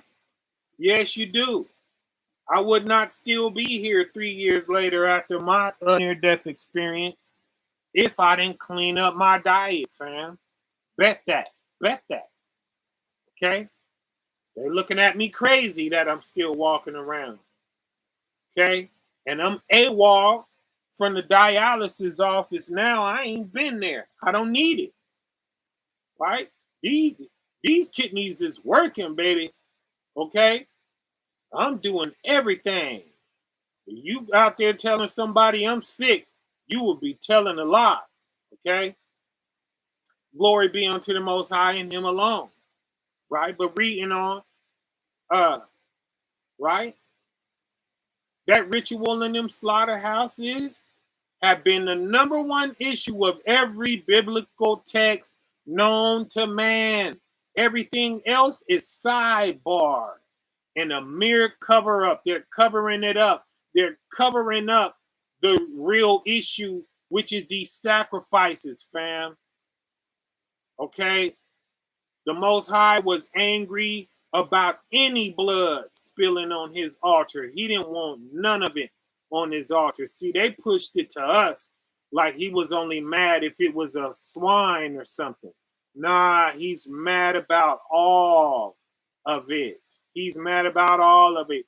Don't slit the throat of nothing on my altar. Okay? You know how that smells, fam? Okay? Especially back at that time, y'all. They didn't have no mop and glow. They couldn't get into every crack and crevice. They couldn't get into every crack and crevice. So when you went over to the altar, it smelled the nasty stench of blood, fam. Blood and guts spilling all over the altar, y'all. Seeping down into the cracks of things, right? And you know, he said, don't lift up a tool upon my altar. So that means it was natural rocks that they set up and put together. You can bet that stuff stank, y'all. Flies and stuff. Man, you can bet, fam. Come on, I need y'all to use y'all minds, man. I need y'all to turn your discernment up to the max, y'all. Nothing should be slaughtered on the Most High's holy altar. We lost the whole Israel because of this, fam. We lost everything because of this. Okay? Let's understand that. Now, these books in Paul's favor won't ever admit to you what the real issue is. They don't ever want you to even knowing what the trespass is, because then you get to fix it and clean it up. Our health come back. The Father joined back to us. He starts speaking to us. He's going to tell us how to overcome these people, y'all. And he already told me. When we come together, y'all, and we speak, man, I got to be careful what I say on this internet. But the ghetto is delivered, y'all. The ghetto is delivered. Totally. Okay? There is no ghetto if you don't want it to be one. Okay? The blueprint is here. We got everything. We got everything we need. Okay? We'll never need another nothing. Ever. Okay? It's cracked. Everything is cracked. Okay? Every code is cracked. Okay? I know I've been missing from the front of this screen, but this code is cracked, y'all. All y'all got to do is file in. The first person from every place, you're who we're going to use. And we're going to set up a farm by you. And all we're asking is just let us come shop there. Okay? You just pull up because we need somebody there. Okay? I'm not in St. Louis. Okay? I'm not in Ohio. I'm not in these places. I'm in California. Okay? I need one of y'all to come forward over there. Step up. Right? You sign for this land. It's yours. Okay? We're going to send you everything you need to grow. Grow this food. Everybody in St. Louis, go through there. Shop. Okay? Everybody in, Columbus, go through there. Right? Everybody in Cleveland. Wherever you at in Ohio. If you in Dayton. Right? Everybody come forward. This is endless. This is endless, y'all. We got it. Come file in, figure out what we need from you to be able to set this up. And whoever you are, wherever you at, if these words go across your ears, present this to everybody who you know. Every strong brother, y'all better hurry up, man. I would rather my ox in the truth get it, but I don't care. I don't care who you are. Whoever the first person pull up, that's who getting it. Right? So y'all hurry up and pull up. Pull up, and we're gonna set this up through you. The fellowship in, that's automatic, I ain't really tripping off of that. I ain't worried about that no more. That's automatically gonna come together. You're gonna find yourselves standing in these fields on these farms, just talking and congregating. That's automatic, right? But let's get healthy, y'all, and let's fight whatever fight we gotta fight to put these sacrifices down, these blood sacrifices that are keeping us cursed, right? That's keeping the Father against us, right? That's keeping the spirit of healing out of our body and putting us in these boxes. While we're on Facebook, let me show you something, right? Because I did see it. Me and the sister just added up. She just lost her husband, y'all. There she go right there. Him, them. Let me show y'all something, man. You think this a joke? You think we got all kind of time? You think this a game? Let me show y'all something, man. Right? I see this probably every day, y'all. Every week. Constantly, it's us. It's our people, y'all. It's Israelites. It's people who are claiming to give the Most High all the praise, honor, all the glory, right? It never fails. I see this junk, and then I go look back through your picture, steaks, barbecue, burgers, chicken, right? Check them out, y'all. Got their fringes on, right? Just a moment of silence for our brother, right? Our sister here, you know. I'm an empath, y'all. I feel that. She got to move forward, y'all. They got children. She got to move forward with her life, y'all.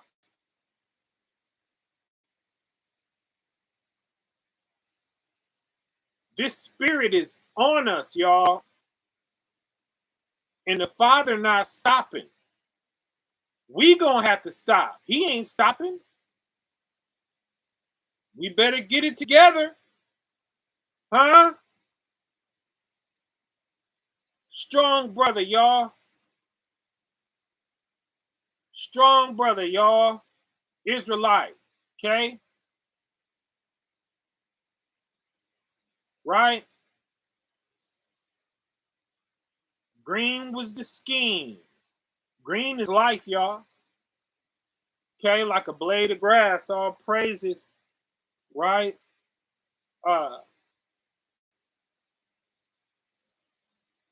You know, Spirit of the Most High, be with our brother, y'all, right? On his mission and on his journey. I pray he's at peace. You know, I pray he saw the sapphire, right? More information that we shouldn't even have. We didn't even know nothing about that. We shouldn't even be able to tell you anything about that, but we can. Okay? The Father is with us, y'all, and he's going to let us know how to get right with him. And that's what this is, right? Back to the Gospel of the Holy 12:5 says, right? And a certain prophet seeing him, saying, right? Behold, the love and the wisdom of God are one in thee, Christ, right? Therefore, in the age to come shalt thou be called Jesu Maria, right? I like Luke 1:21 of this better, right? But because this is before it even got to the Christian church, it's still in Roman hands. That's why it's saying Jesu Maria, right?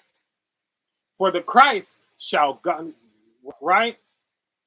For by the Christ shall God save mankind, which now is verily as the bitterness of the sea. It says the bitterness of the sea as this is going down, right?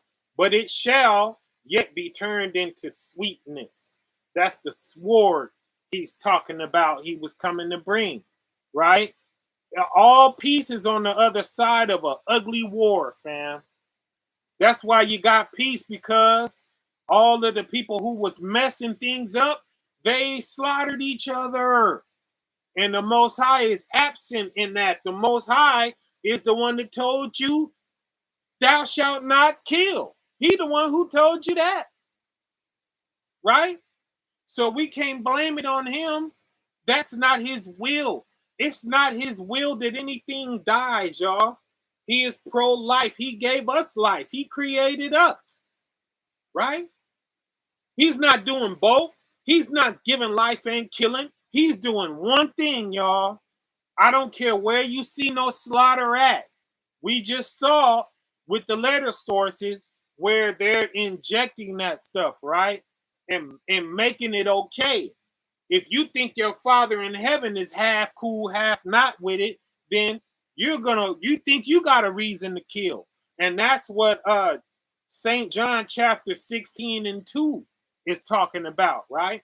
That they would kill us and think they doing the Most High a favor. That's how that happens, y'all.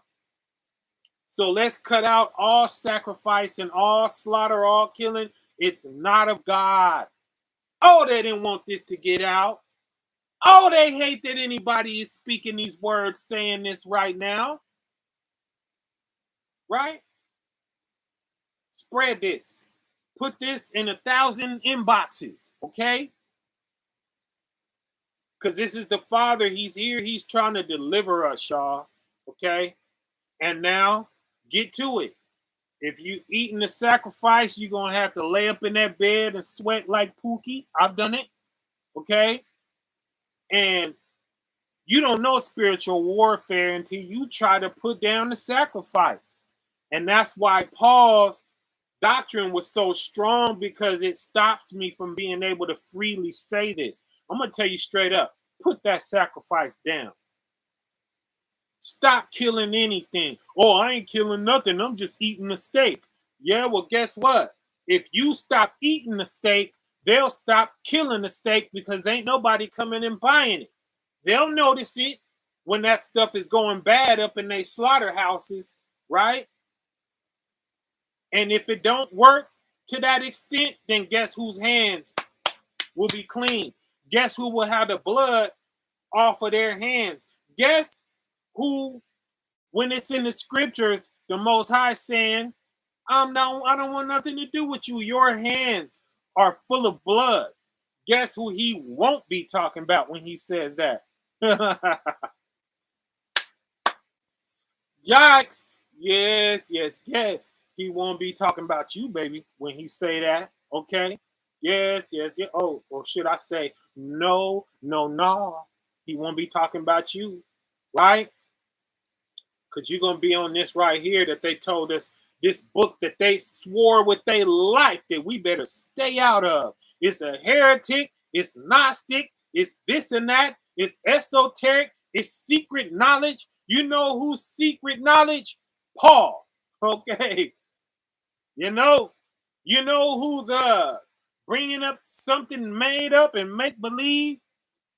Somebody who had a vision on the way to Damascus. That's who. Okay.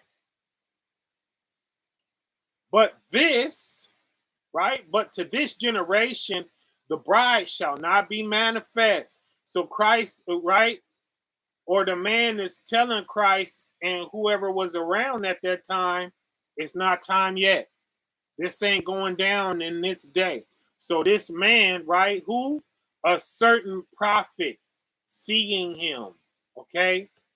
So this is a prophet talking to the young Christ. All of this is going to happen. It's going to be ugly. It's going to be made beautiful.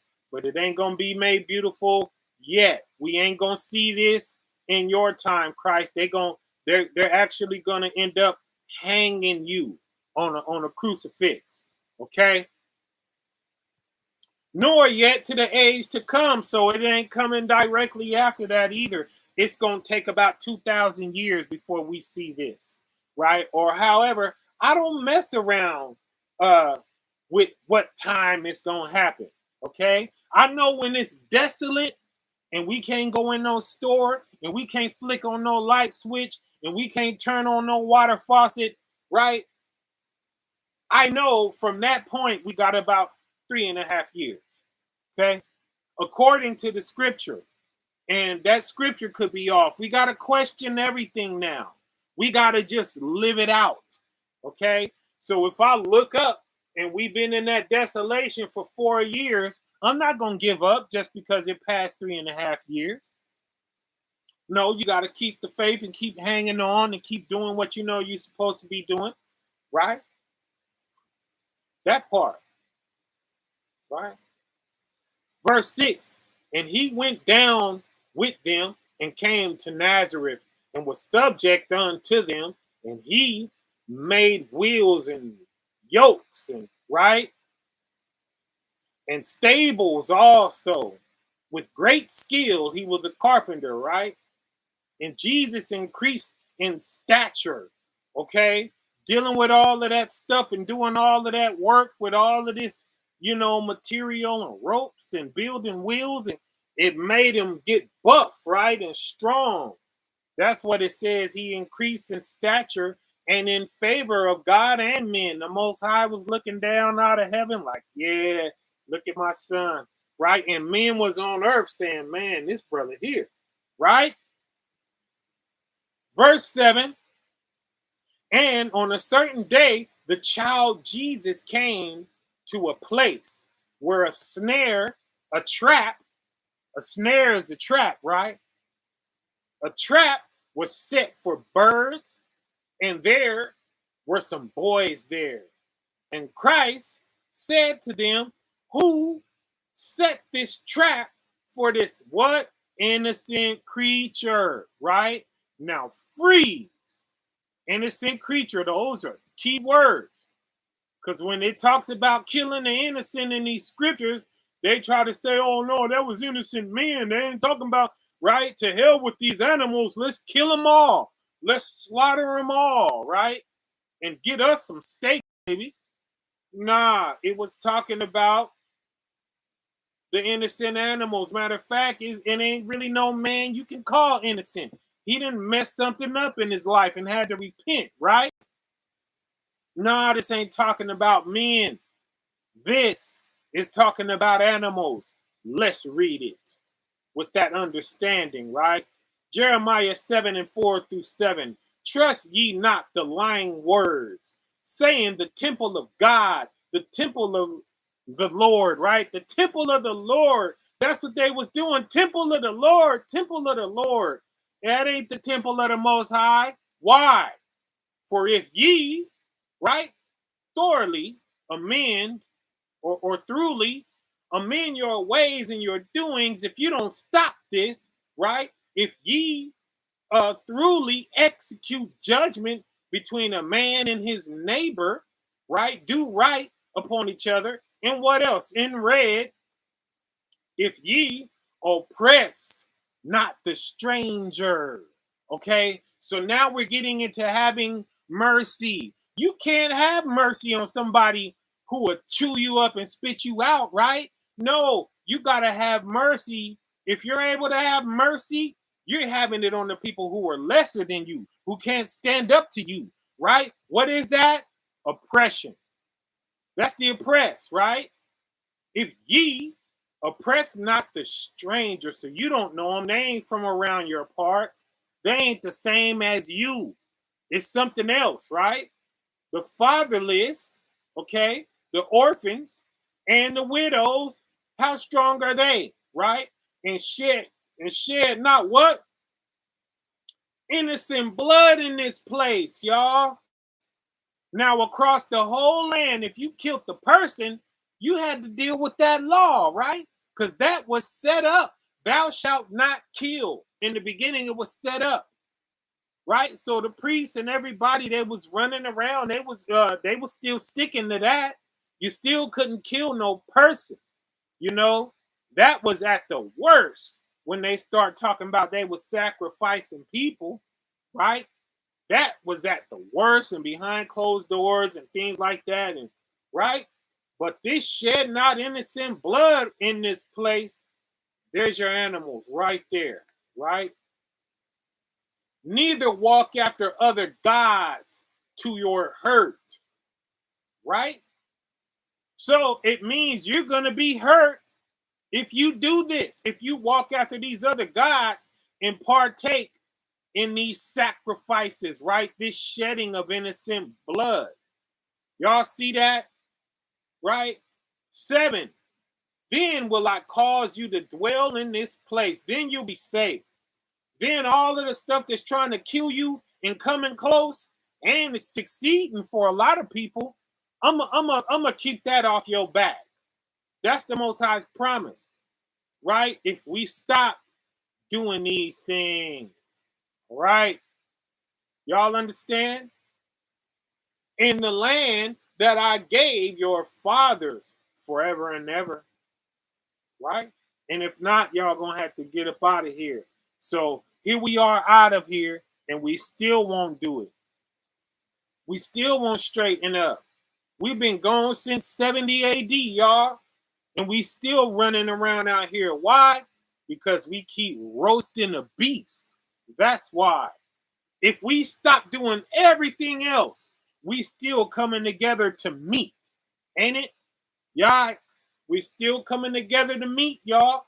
We still coming together to that slaughtered sacrifice beast, okay, that we had to bleed. And they ain't even really doing that right. They leaving all kind of blood up in the joint, okay?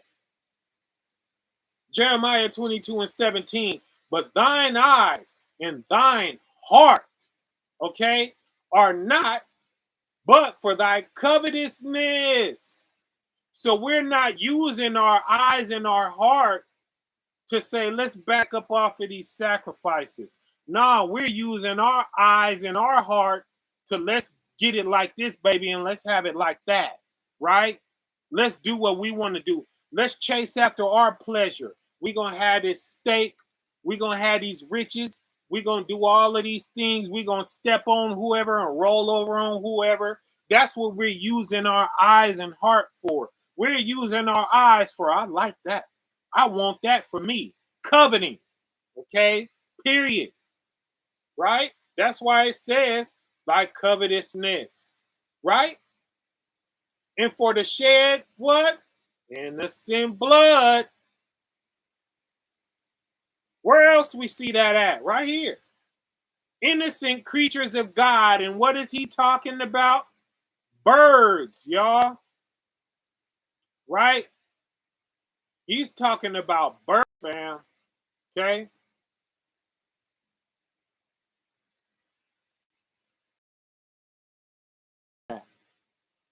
Right here. The word birds. Right there. Christ is mad, like, who set these traps? Okay? And that's why I wanted to go there. Let's read this. Right? Jeremiah 19:4. Because they have forsaken me. How did they forsake you, Father? They have estranged this place. They have left, right, our holy land hanging. They rolled over on everything that it's supposed to stand for and mean, right? And have burnt incense unto other gods who neither nor their fathers have known, right? Nor kings of Judah have known, right? And have filled this place with what? The blood of the innocent, okay? The blood of innocence, fam. Okay? Back to Gospel of the Holy 12, right? That should make that clear. So don't tell me it was talking about humans every time he said that. Nah, he's talking about anything. Don't slaughter nothing. Don't spill the blood of nothing, fam. Blood is supposed to circulate through the body and keep a thing living. That's why when you slice it out, they die. Okay? Nah, you ain't supposed to be doing that. Behold, right? In a snare shall, right? Shall they in the like manner be caught? So you getting this bird today, but guess who really in the trap? That's what he telling them. Okay? It's the bird today, baby. Tomorrow it's going to be you in the trap. So everything that's happening to us, guess how we're bringing it on ourselves? By participating in these sacrifices and in this slaughtering, fam. Okay? That ain't me saying this. It's not my wish. Okay? Behold, in the snare shall they in like manner be caught. And I'll be danged if this government and these people ain't got you. You can't get it loose. You can't escape, baby. You filling up the hospital and the graveyards and the jails, right? You are a prey. Why? Because of this. You are Israel. You can't do this. You can't do what these people do. They exist so that they can make us hurt and learn our lesson. That's why they exist. Right? The absence of God causes all this trouble, and they live absent from God. They're free to do whatever they want, fam. They doing their job. Okay? And he beheld 12 sparrows as if they were dead. He looked over at the birds. That means he looked at 12 birds. They ain't even trapped or nothing. They're going through nothing, but he looked and he felt for them. Okay, he looked at them like they was already dead. He looked at them with sorrow and empathy, fam. You understand this? This is Christ, y'all. 8, and he moved his hands over them and said unto them, go, fly away. Right? And that's the same thing he did in the temple when he went up in there and kicked the change tables over. And what else did he do? He let a bunch of animals go because they were selling the animals for the slaughter to pay for sins, right? Yes, yes, yes. Go, fly away, get out of here, right? Christ told the birds. He shooed them away. He let them go because they was trapping them, right? While ye live, remember me. He talking to them like they people. Now, when you go into the Essene Gospel of Peace, it tells us that these things are our brethren. Okay? That's why they don't want you in these books. Okay? And how could that? There's no law against love, right? How could gaining this compassion be bad for you, fam? It can't. It's going to put your heart on another level, which is going to put your status with the Most High on another level. And he's going to start showing you the things that you're missing, okay? The things that are keeping you in bondage physically, spiritually, and every other way. He's going to release you from that and free you from that. Please do believe me. I'm speaking to you from that standpoint, right? Yes, yes, yes. While you live, he told them, remember me. He told the birds that. And they arose and fled away, making the noise. Right? They bounced. They free. Right? Glory be to the Most High. And the Jews, seeing this, were astonished and told it unto the priests. They ran to the priests and told them, yeah, I know y'all cutting the neck of this stuff all the time, but it's this brother over there who, guess what we just saw him do? Right? 10. And a certain day after this, the child Jesus, right, was playing with his companions, younger than himself, and they gathered around him and chose him as their king. Okay? They chose him as their king after this. After seeing this and running off and telling the priest they come back to him, they chose him. They made him as their little like play king, as their boys, right? As their young boys. And as he sat, they twined, right, over olive branches and flowers. So they made like a crown, right? Let me just keep reading. With the flowers, and they made it into a crown. You know, so they made him a crown out of flowers and olive branches, right? And this is where we get that thing that's on his head, right? It didn't always have to be them thorns that punctured him in the head, right? And the blood ran down his face when they punctured it on his head, right? It started like this when he was a boy, and it wasn't thorns, right? And they placed it on his heads. We get that in Revelations too. It's saying heads with an S, right? Uh-huh. Placed it upon his heads. It don't mean he got more than one head. But that beast had more than one head, but right? And a reed in his hand for a scepter. He got a big king stick like Moses, right? They playing with him. They putting all of this stuff on him, right? Verse 11. And they made obeisance, right? Obeisance to him like they obeyed him, right? Saying, Hail, King of Israel. Right? And he said onto them. Ain't that what they did to him? Right? So this is why they did that, fam. Oh, you the king of the Jews, huh? They put that crown of thorn on his head started bleeding. They put a fake cape over his back, and they said, "Hail the king of the Jews," right? They did this to him. That's why they did this to him. They knew his story. They knew his story, fam. They redid this in a way that what? It hurt. In a way that it hurt him. What is that? The opposite of comfort. They did not have the Holy Spirit. They did not have the comforter.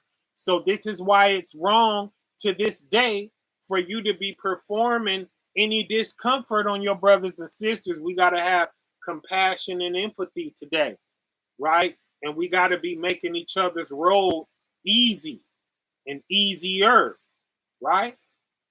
And that's when you're in the spirit, right? That's when you're in your 9 fruits, right? Love, joy, peace, long suffering, gentleness, goodness, faith, meekness, and temperance, right? That's when you're in that, right? That's what it is to be in her. Hold your peace, they're saying, right? That's what Christ said to them. And he said unto them, hold your peace. Stop playing with me, y'all, right? That's what he's saying, right? Tell it not unto any, right? Don't tell nobody about this. Stop this, right? Such words are not for you to proclaim, right? But for them to whom it shall be given, right? This ain't your right to make me no king. Stop this. He never wanted praise, y'all. Right? We got him in Matthew 19 saying, why callest thou me good? Right? All that. Verse 12. And they marveled, right? And one passing by heard it and said, yea, truly, ye have chosen well, right? For he is a comely child and of great nobility. 13. And in the 18th year of his age, Jesus was espoused, which a spouse don't always mean married to, fam.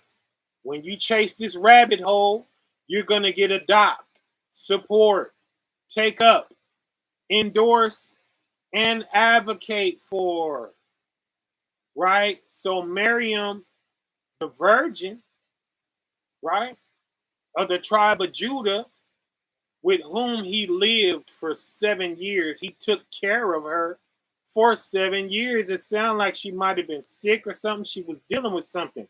Why do I say that? Because, and she died. Okay? For God took her. Why did God take her? That he might go on to the higher things, which he had to do, and to suffer for the sons and daughters of men. He went on to become Christ, right? The Most High took her. Does it mean he killed her? No. It just means he took her into the afterlife, right? She lived out her lifespan. You know, she lived that thing out. It was time to go. And she went. He collected her back. That's what it means. He took her, right? He does not kill his creation. He don't kill his creation, fam. And that makes you understand who the devil is, okay? He was a murderer from the beginning, right? You are the lust of your father, right? You are of your father, the devil, and the lust of your father. You shall do, right? He was a murderer from the beginning. That's what it tells us, right? So Christ took care of this woman for 7 years. She passes off, and then he goes off to become who he became, right? Which is a good man of the Most High. And a prophet, he was all of that, okay? The salvation, he showed us the way. He did do all of that. Was he a demigod? Like they made him? Like he's just so special that all you have to do is believe in him and speak his name, and somehow it spills over and saves you somehow. The Old Testament tell you that you can't, your own daddy can't advocate for you in that way, right? His blood can't save you. You feel what I'm saying? So no, that blood was a straight up sacrifice, y'all. Okay? We still have to get ourselves together. We still have to take it upon ourselves to be better men and women. You can't lean on Christ and his juice, okay? To stay a whatever kind of sinner you want to stay, and then say, "Oh, but I'm saved by the blood of Jesus." No, you're not. Okay, I'm sorry. Okay, we got to put our hand to this plow and perfect ourselves, right? And he's along the way. He's gonna guide us along the way, and he gives us the mind, and he gives us the strength, and we morph into what his sight of us is. What we're meant to become, we become that at his will. He knows who we are. He knows who he chose for what. Now, when you connect your mind to what he chose for us, boom, you become that. You become that, fam. Okay? Straight up. 14, and Jesus, after that, he had finished his study of the law. Okay? He had to study the law, fam. He wasn't just born this God and was all knowing and right. Nah, he came through the flesh of a man. He had to do everything we gotta do, fam. Okay, he wasn't no demigod that you could just latch on to and everything goes your way with minimal effort. Okay, that's why we still be sitting here 2,000 years later, still in captivity and everything's all messed up because we sitting there waiting and leaning on something to work our way without us seeking. If we had to seek, we would have been figured out that we got to let these sacrifices go. We would have been tied this together, but we've been stagnant and dormant. Why? Who do I blame? Paul. Paul, that's who I blame.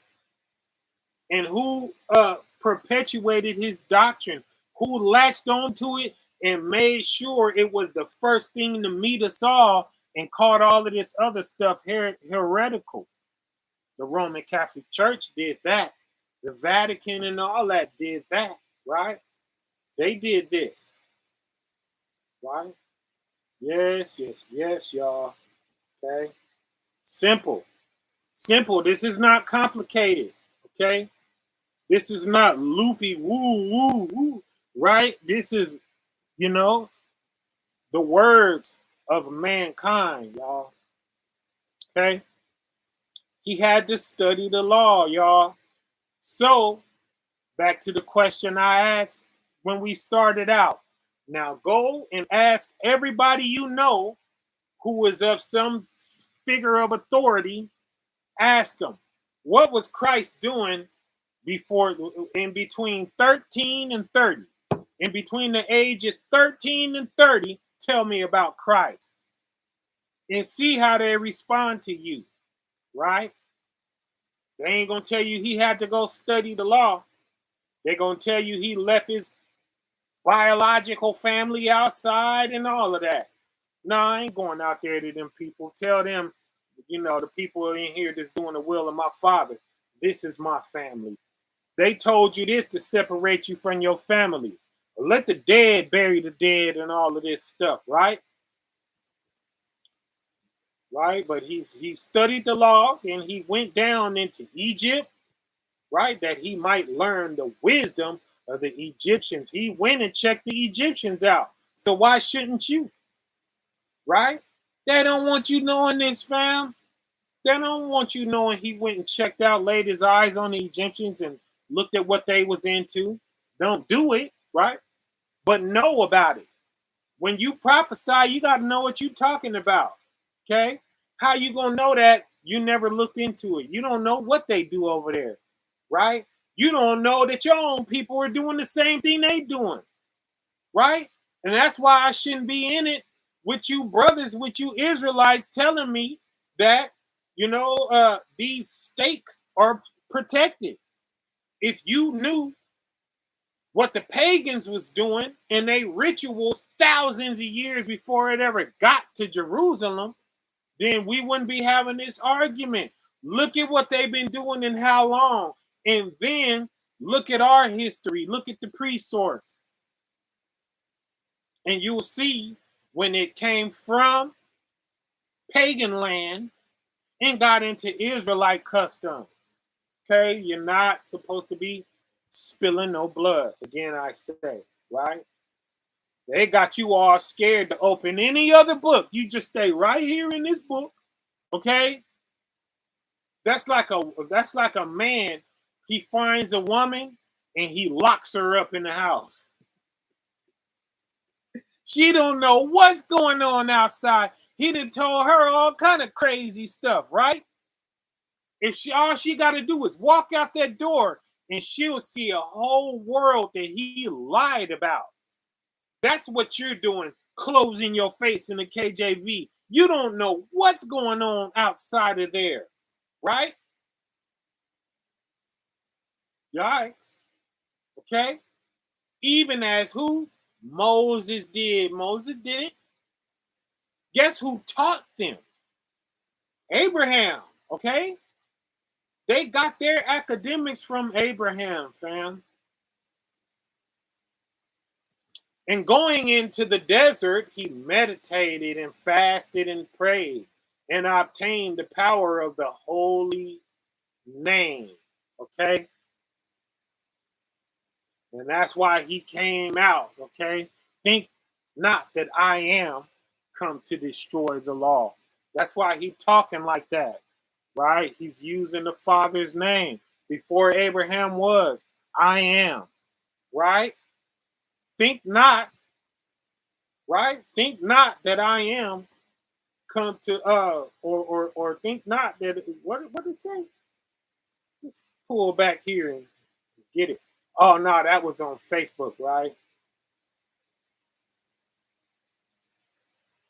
I am come not to bring peace, but a sword and all of that, right? He was saying that stuff. Okay. Now, when we go into these records, we start tying together what he was talking about and all of that other stuff, right? Yes, yes, yes. Okay. Where was I at? Numbers 18. For the spirit of divine humanity filling him filled all things around him. Right? No, that's not where I was at. I was back here. Right? I was back here.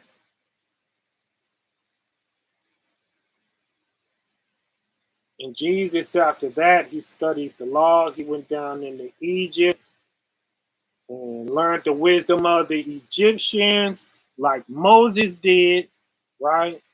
And going into the desert, he meditated and fasted, right? And prayed and obtained the power of the holy name by which he wrought many miracles. So by the holy name, we're able to do miracles, okay? You can make miraculous things happen knowing the Father's name. Okay? 15. And for 7 years, everything is 7 years, right? And for 7 years, he conversed with God face to face. Okay? So he dealing with things, he having visions, right? All of this type stuff, right? The Father is teaching him. And he learned the language of the birds and the beasts. So he knew how to talk to the birds and the beasts that you are slaughtering, fam. Okay? And the healing powers of the trees. Okay? He was a tree hugger. All right? And this is all the stuff y'all are saying are wrong. No, it ain't. You just died. Shut up from this stuff. Okay? I could pull somebody off of their deathbed out of the hospital, and I bet you they won't die with me. Okay? I take them and plant their foot in that wet mud and have them hug a tree and have them stare into the sun, right? And have them get the angel of water, which is the minister of water. What is it ministering? Everything that water does. It's speaking for God. And it equals what? Your healing. This just happens to be talking about the healing power of trees.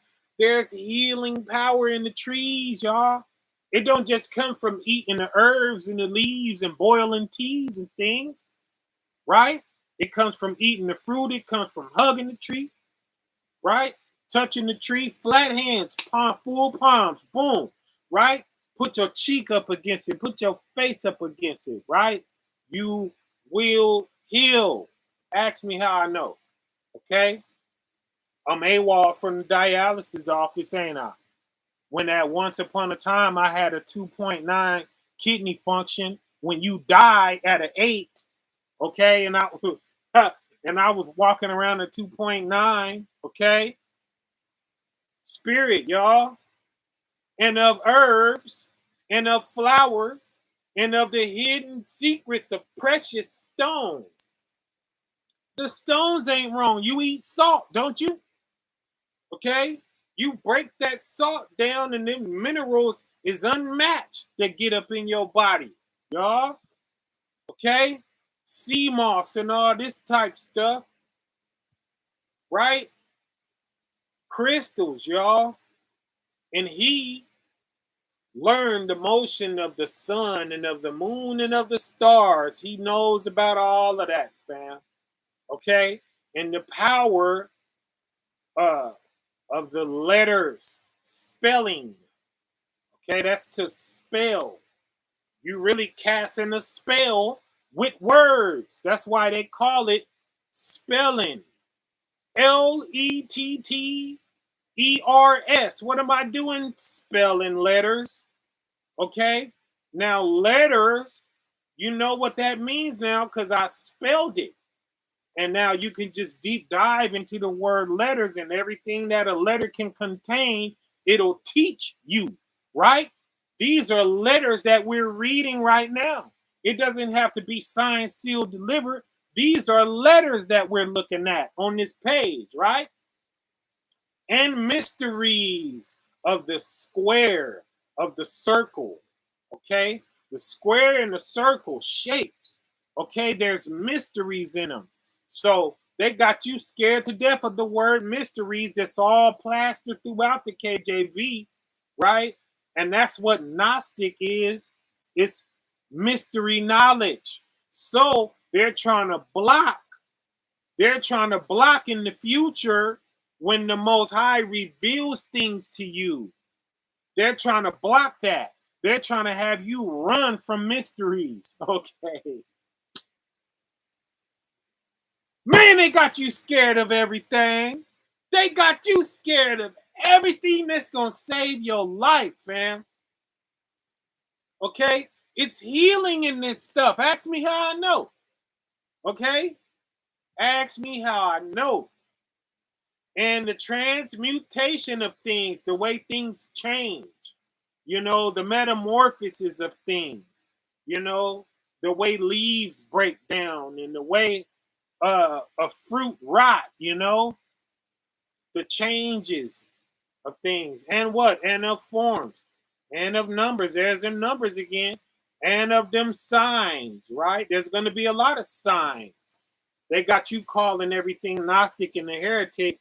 They want you just to stay closed up with a mouthful of beef, dying, okay? Staying stuck on that KJV like I did. I already did that. I already rolled the KJV out to the end, y'all. I died. I saw the sapphire, okay?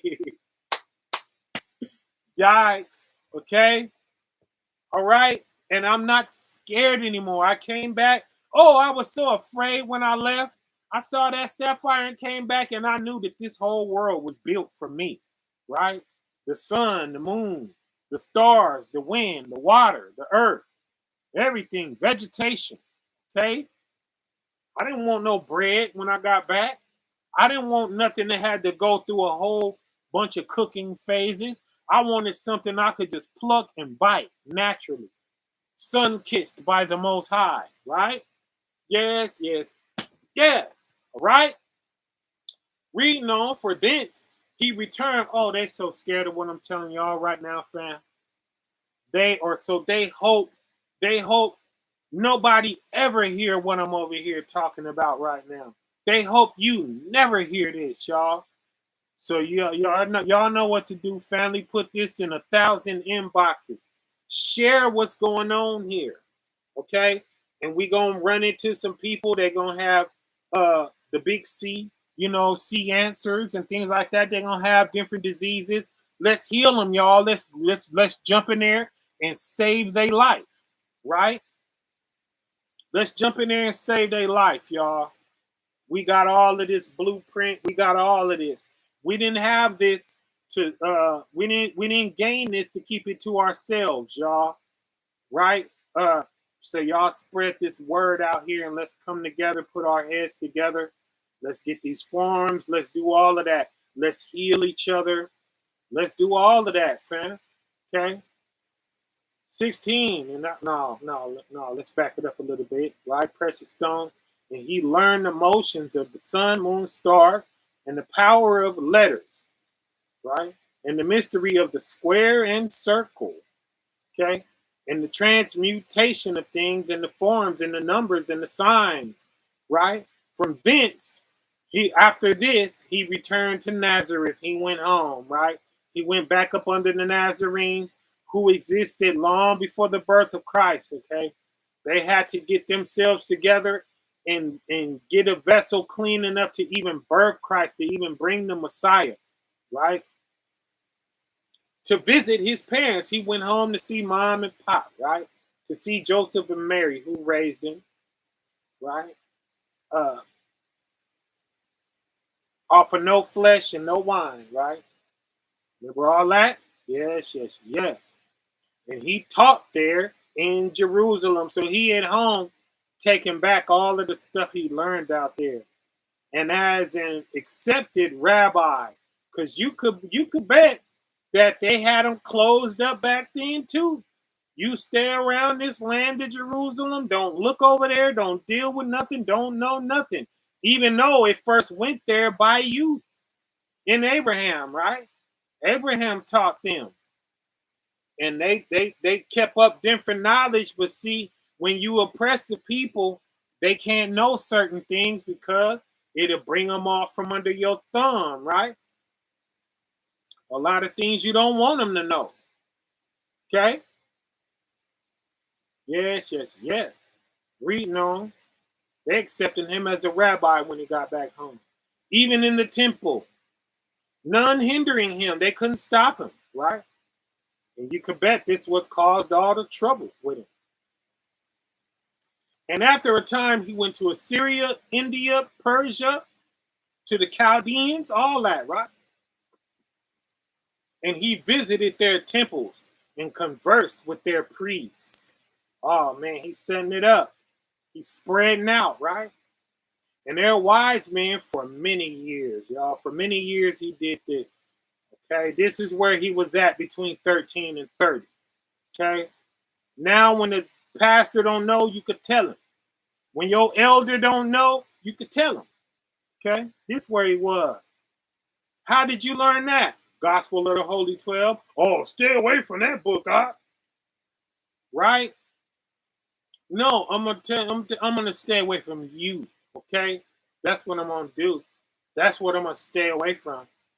Okay. And they're wise men for many years, doing many wonderful works. Okay, healing the sick as he passed through their countries. 17, and the beasts of the field had back on the beasts of the field had respect unto him, and the birds and the birds of the air, right? were in no fear of him. Why? Because he wasn't killing them like everybody else. Okay? For he made them not afraid. Yea, even the wild beasts of the desert perceived the power of God in him. Okay?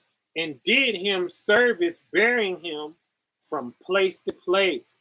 So he had animals following him, right? Like Dr. Doolittle or something.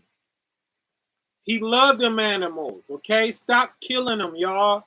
If you follow Christ, stop slaughtering animals, okay? And Paul's spell is worn off where I used to couldn't say those words like that. I could say them now. Stop slaughtering any animal. Glory be unto the Most High. Yeah, yes, yes, yes. There it is there, right? There it is there. 18, and the spirit of the divine humanity filling him, filled all things around him, right? And made all things subject unto him, right? So that spirit of love from mama, it went into all of the animals and everything living around him, and it made stuff grow. And we're going to do that. That's why in Isaiah 35, we're walking and stuff is growing, right? Christ did that first, y'all. It's the spirit of love, right? It's the spirit of the 9. Y'all see this? And it's crazy that that's Isaiah 35, and we're about to reference in the same book of Isaiah. It's leading into that. This is what this is about, fam. Okay? This ties in the understanding of the KJV. We're not against the KJV. We love the KJV. The KJV parallels with this, and they feed each other, right? Yes, yes, yes. And you can even see where Paul lied. You know, we don't hate him. He tried it. Hey, he tried it. The wicked will try, right? But that's our brother, and we love him. And I pray somehow that, you know, the Father forgave him and seen it fit somehow to, you know, give him salvation, you know. Nah, we don't wish death on nobody because we are pro-life. We don't win when anything dies, okay? Ever. Yes, yes, yes. For the spirit of divine humanity filling him filled all things around him, y'all, and made all things subject unto him. Thus shall ye be fulfilled, the words of the prophets. Thus shall ye be fulfilled. So it's coming to us next. Okay? He is the Son of Man. He leads, we follow. So that means if we follow him, he see it first, we see it next. That's what it means to follow. He see it first, us traveling the same path, we see it. And that's what they broke. Okay? And that's what they're keeping us separated from every time we slaughter something. Every time we bite into something that's been slaughtered. Every time we okay that with our spirit, we're latching on to that whole ritual. We're children of that, not of this. You see what I'm saying? Well, here comes the lion, right? Here comes the lion and the leopard with the kid, right? And the wolf with the lamb. You know, that's Isaiah 11:6, man. And the bear with the ass, remember that? And with the dove, there's your bird. And the child is leading them all, right? A child is leading bears and wolves and lions and leopards, and right? The donkey is with them. Nothing is trying to chew the donkey up. Birds is flying with him, the dove. Can you imagine that? The spirit of slaughter is gone out of the earth when this is happening, y'all. They follow us. They're ferocious and killing everything because we did that. We caused that to come into the earth. So when Christ, who leads us, is going to tell us, he's going to tell us, because When he's standing in a spot, flowers grow from under his feet, okay? Well, let's keep reading. 19. And none shall hurt or destroy in my holy mountain. Okay? That's Isaiah 11. For the earth shall be full of the knowledge of the Holy One. Okay? So, for it to be the Bible, that means it's a bunch of compiled scrolls. Where are the scrolls coming from? Here. Here. This is where it's coming from, fam. This is how it made it into the Bible. They picked it from this, okay? But when they get desperate and everything is slipping, they release more manuscript and text. And then they'll have somebody like Charles Taze Russell take it over, right? They'll give the Seventh-day Adventists some. They'll give the Mormons another piece. And they keep recreating religion, y'all. But all of this stuff is ours. All of this is ours, fam. All of this is coming out of the Vatican, in which it went into the Vatican from Solomon's temple. And they're talking about what's a heresy. Ain't none of this no heresy, but Paul's writings.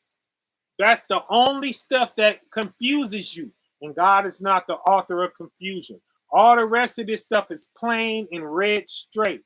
All of that confusion where you think you could do this, but you really can't. And you think you could do that, and then you run into this over here, right? Somebody got to correct you if they feel like it, right? Which puts the keys in their hands. That's why they love Paul. Because you don't know what you're reading until you take it to your teacher. And he has a good story waiting for you that makes you say, whoa, I really can't trust my own mind.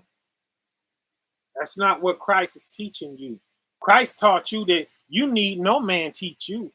Okay? Yikes. Yikes. Jeremiah 23, go get it. That's in Jeremiah chapter 23. Okay? Feel free to go read that when we done here. When we about done, we almost done. Right? We got that much more to read. Okay? For the earth shall be full of the knowledge of the Holy One. That's why this is happening. That's why all of these beasts are together like this with a baby, being led by a baby. Okay? Your baby's pet is a big old lion, okay? And a leopard and all of this type stuff. Right? Yes, yes, yes. The Holy One, as even the waters cover the bed of the sea. How the water is across, right? Moving across the face of the deep. How it is in the beginning of Genesis. That's how righteousness don't fill this earth. You see that? Uh-huh. And in that day, I will make again a covenant with the beasts. So the Father gonna make a covenant with them beasts. Why are you killing them all? Right? With all the beasts of the earth and the fowls of the air and the fishes of the sea, right? And with all created things, with all creatures, right? And we'll break the bow and the sword. The bow is what you, right? And you done killed a deer or something, you know? With the bow and with the sword, you slicing them, you know, with the knife, you cutting them. Right? You sticking your brethren with the sword, all of these weapons of mass murder, right? And all the instruments of warfare. So that includes your gun today. All that stuff got to go, right? Will I banish from the earth? He's going to ban it from the earth and will make them to lie down in safety. Who? These animals up here. Okay? And the fowls of the air and the fishes, all of that, right? He's going to make them to lay in safety. Nobody's going to bother him. So he don't like what you doing, y'all. He don't like the slaughtering and the bloodshed. He does not like it. He wants it to stop. And he backs out of your life. He takes his healing power. You close your eyes from the sun. It don't heal you. You don't ground. You don't tree hug. You don't do none of this. You don't baptize constantly. We supposed to baptize constantly, y'all. If you get sick, that calls for 7 days of hanging out at the beach in the water and just baptizing, y'all. We gonna baptize again and again and again and again. Every new thing you learn and you feel that old stench on you, go dunk yourself. Go dunk it off. Right? Yes, yes, yes. Uh-huh. Lie down to safety. Everything gonna lay down to safety. Nothing's gonna be harmed. Okay? That's the world we looking forward to when we stop all this bloodshed. And to live without fear. That's why you're in fear, because these things are in fear. Okay? But Paul and the KJV and the old priests back in the beginning, the ones that the Most High or the ones that Christ was in it with, the Pharisees, they back in the Old Testament, right? That's why Christ was in it with them, because they are the ones who are keeping you killing. Okay? And if you're causing fear to something, what you do comes back to you. Okay? There it is. 20. And I will betroth thee unto me. Now you belong to Christ and the Most High, forever in righteousness and in peace and in loving kindness. Right? Shabbat Shalom, everybody. The Sabbath don't fail. Right? Glory be to the Most High. Happy Sabbath, everyone. Okay? If you celebrate this Sabbath, you know, if I'm on Tuesday night, I'll give it up to y'all as well, because we don't fight over Shabbats. That's what we're not going to do. We're not going to fight about them. We're not going to hate each other about them. We're not going to look at each other differently about them. Just so you know, the book and the manuscript spoke to different people different ways, and they calculated and they got what they have, right? And we're not going to become prejudiced against them for that reason. We're going to love all our brothers and our sisters if we're of the Most High in Christ for real, right? Yes, yes, yes. That's what he said. By this shall all men know that you are my disciples, that you have love one to another. He didn't flip it. He didn't flip it around and bring it back and say that unless y'all Sabbath is off, then go ahead and hate the brother. Okay. Yeah, glory be to the Most High, you know? Reading on, let's get through the rest of this, right? And I will betroth thee to me. Okay? So you be the judge of that. If you feel betrothed to him right now. And we didn't even know he didn't want us eating meat. He didn't want us slaughtering beasts. We didn't even know that.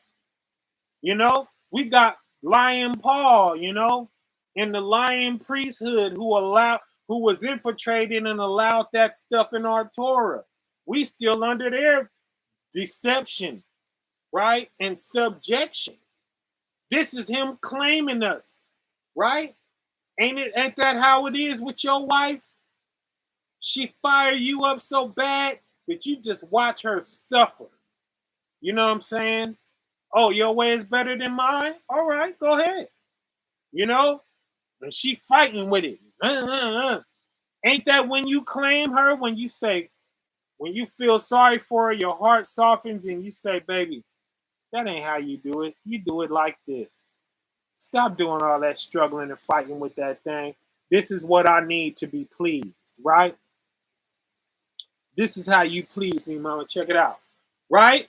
And you tell her the right way and it works for everybody. That's right. That's you betrothing them back, right? That's you betrothing her back to you. And this is him betrothing us back to him. Forever in righteousness and peace. And in peace, right? We don't got no peace right now. These are the conversations that's going to make that peace happen. And then what else? And in loving kindness, right? And thou shalt know thy God. Now you know me, okay? I felt sorry for my wife, so to speak. Just giving scenario, or you and your wife. You felt sorry for her. You corrected her. She doing it right now. Now she knows you. What is it that she knows?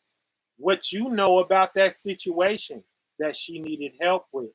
Now she's delivered, right? Knowing you is part of that deliverance, right? All of it, really. Because you could leave her tripping. See what I'm saying? And the earth shall bring forth the corn and the wine and the oil, right? And I will say unto them, which were not my people, Hosea 1 to 10, right? Thou art my people, right? And I will say unto them, which were not my people. When weren't you his people?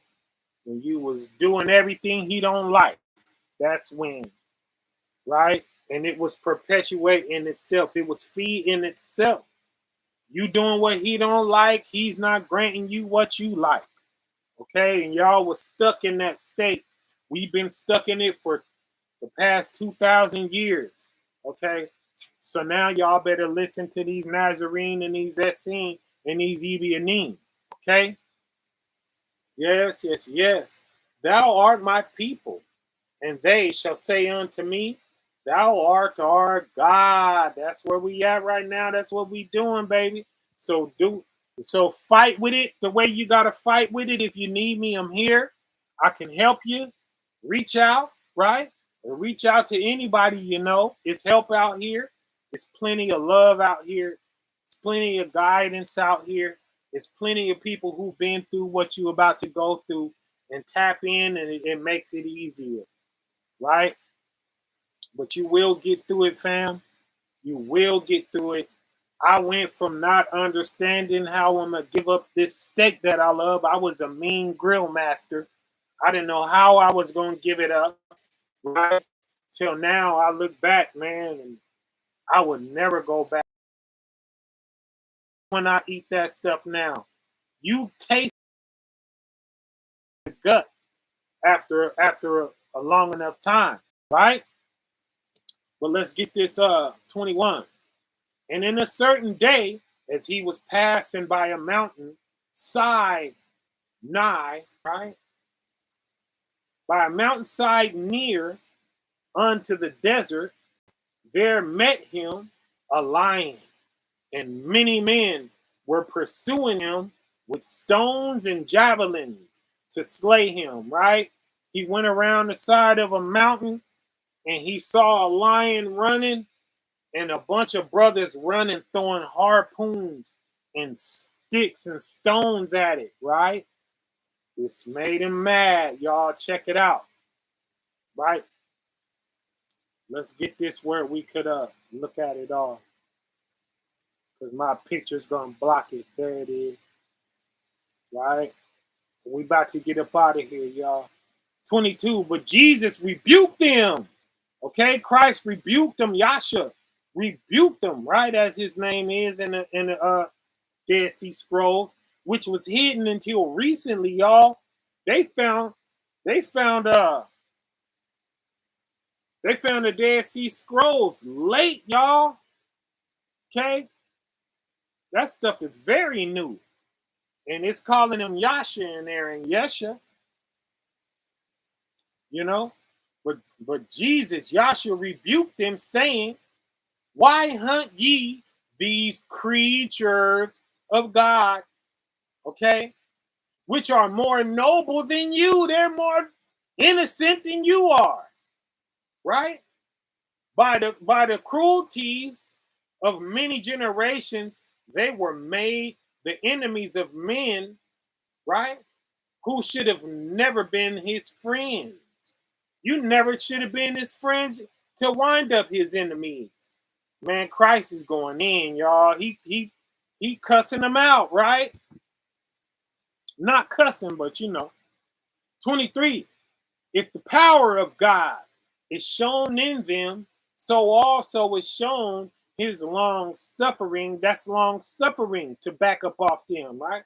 And compassion. It's long suffering and compassion, right? Cease ye to persecute this creature, right? Stop trying to kill it. Who desireth not to harm you. He ain't doing nothing to you. He ain't trying to bite you. He ain't attacking you or nothing. Your life is not in danger. So leave this thing alone, right? Let him go on, right? See ye not how he fleeth from you. Can't you see how he's scared and running from you? And is terrified at thy violence, right? Back to Jeremiah up here, okay? Back to Jeremiah up here. And it spoke of that, did it not? It called it their violence. And they, I've heard that before. We can't do no violence against no beast. That's talking about man on man. Boop, popped you right here, okay? Terrified by your violence. He's talking about a beast, fam. Last verse, 24. And the lion came and lay at the feet of Yahshua, Jesus, right? And shewed love unto him. And the people were astonished because he showed love to this beast this way. They didn't see it back then, but you can believe it got them blessed back then. And they had to hurry up and wipe that out. When did they wipe it? A few years after Christ's death, when it was time for Paul to arise, right? Immediately after Christ's death, Paul was putting Christians down. It took him about 25 to 30 years to start fake repping the gospel, right? But speaking all against it.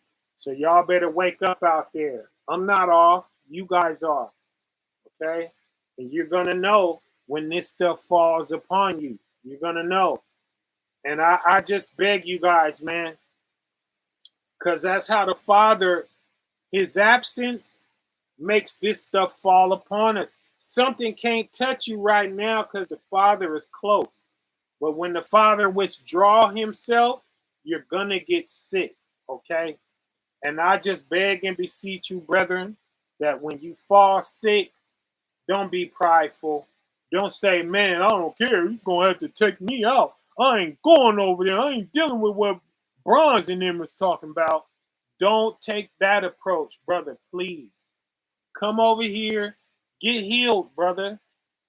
Get healed, okay? Step into that ocean water.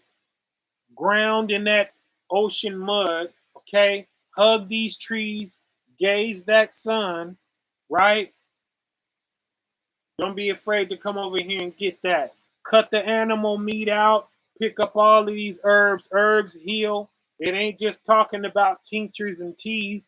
It's talking about when you eating a salad, you were eating herbs, fam. And they heal. They heal you. They're going to heal you. And you're going to see whatever you're dealing with go away. You know the one thing they say you can't get rid of? Kidney failure. Why am I AWOL from dialysis? They looking for me. They be calling me. I don't need your machine. These work, baby. Okay? I healed. That's miraculous. Okay? Wait till I get my remission papers, and then I'm going to start, teaching how to get rid of dialysis. Leave right now and go let them tell you about stage 5 kidney disease or renal disease, and how do I get rid of it. Google it, or matter of fact, right here on YouTube, type in, when we get off of here, type in get off of dialysis. How can I get off of dialysis? Everybody everywhere out there is going to tell you you can't. You're out of luck, buddy. Everybody's going to tell you can't. Dr. Yaki is going to tell you can't. Bobby Price is going to tell you can't. Okay? They're all going to tell you up the creek, buddy. No, you're not. Ask me how I know. Right? Because I'm an Essene. That's why. Right? And I'm a Nazarene. That's why. And said lo. What did they say lo? Look, Lo means to look. Look at what? This man loveth all creatures and has power to command even these beasts, right? From the desert. And they obey him. So snakes and all. The cockatrice, right? What is it? Isaiah 11, it talks about the cockatrice egg, and the baby laid his hand over the cockatrice hole, and right. So all praises be to the Most High. I love y'all, fam. This is longer than I wanted to go. I wanted to keep it around 2 hours, but I just couldn't stop. We just going ahead and we gonna get all this, right? So go ahead, spread this, y'all. Share it to your social media. Put it in some inboxes and all of that. Let's spread this word. Let's heal our people, right? Let's get our people out of participating in this voodoo sacrifice. That's why the Levitical priesthood, which is Haiti, that's why they suffering to this day, y'all. They doing this voodoo. Where did they learn that at? Pagans. That's who they learned it from. That's where they learned it. That's what they over there doing it. And that's how your beast got killed. Right? That's how your beast got slaughtered and bled. You don't know what they did with that blood when they spilled it. You know, you were eating the flesh part of a blood sacrifice. You know? And that's mildly. That's mildly. They got your baby down there. They got your baby that went missing other than that. But let me stop talking like that. Get off of here. But right? But everybody pull up. Let's set up a farm. If you are the first person in your area, you will be the person we go through to set up a farm. You don't need a dime. You don't need nothing. Okay? Pull up and let's get something growing in your area, right? That we could sell. And that's our way out the ghetto. That's our way out of poverty. That's everything, fam. But I can't say too much on this camera, but pull up and let me tell you what's going on with this. Okay. Let me put it in here for you. And it's going to be in the prescription or in the description box of this video. It should have it as well. But plantvineyards144@gmail.com. I'm holding off on the congregating right now. All y'all who was coming together and who dealing, y'all keep on doing that. Right? Don't break up nothing that we got going, but I'm holding. I ain't tripping off of that right now for the rest of y'all. Right? Let's get these farms together and let's get y'all a land to come together on first. Right? And then y'all will have land to pull up on, and y'all pull up on that land and y'all speak that way, right? But all praises be to the Most High, man. I love y'all. I hated every moment away from y'all, being away from y'all. Okay? And let's get back moving on this thing. I'm kind of starting to wrap my head around what's going on now, because man, it just hurt me so bad with Paul, and being able to grasp that. And I love Paul. Y'all know I did, right? But you want the truth, right? What Jack Nicholson say, you can't handle this. Right? But yeah, we're gonna have to handle it, right? Why? Because it's gonna make us free, right? As John 8:32 says, which was actually the last book to go into the New Testament. 100 years after Paul's death, right? So now we got knowledge, y'all. We have knowledge now, you know, and we could have a conversation about our own Bible, who a lot of elders and preachers and teachers and pastors and bishops and, you know, reverends, they can't have that conversation with you, but a Nazarene can have it with you. Okay, and when you see us rising back, now you see Christ's people rising back. Okay, the 12 tribes, that's who got in trouble. They was out there doing all of this and doing all of that. That's who you see falling and punishing, getting punished, right, and dealing with all of that. But the Nazarenes were 2,000 years ago, and they had to go under and be buried, right? They had to stop so that this world could do what it needed to do. And now he's raising the Nazarenes again, Christ's tribe, okay? Who, guess what, embodies everybody, okay? You just got to give your stuff up. Sell your stuff and come bring it in here with the Nazarenes. And that's what Christ was doing. And that's what he bidded that rich man to, right? And that's what's going on here. You know, the communal living and all of that. That's what's going on in these records, in the Gospel of the Holy 12 and all of that, right? But glory be unto the Most High. I love y'all, fam. We'll talk again soon. Spread this video, y'all, and run these comments up, you know? Don't be leaving me here by myself looking crazy like I'm just talking to myself. Y'all jump in these comment boxes and express yourself, you know?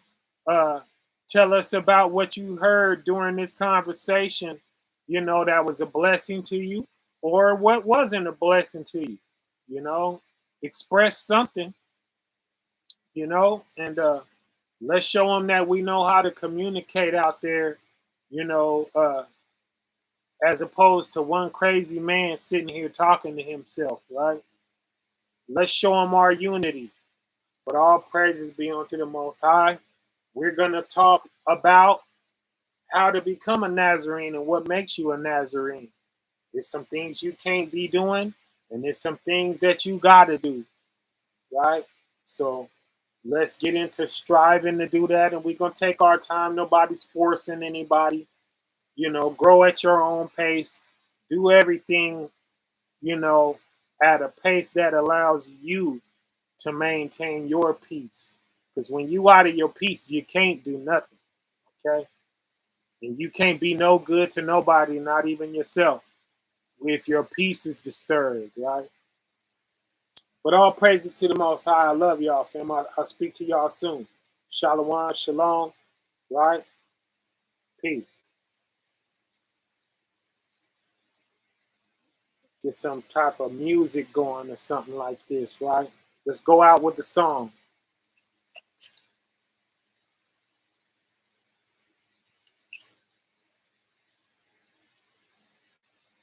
Glory be to the Most High. We back in motion, we back in swing.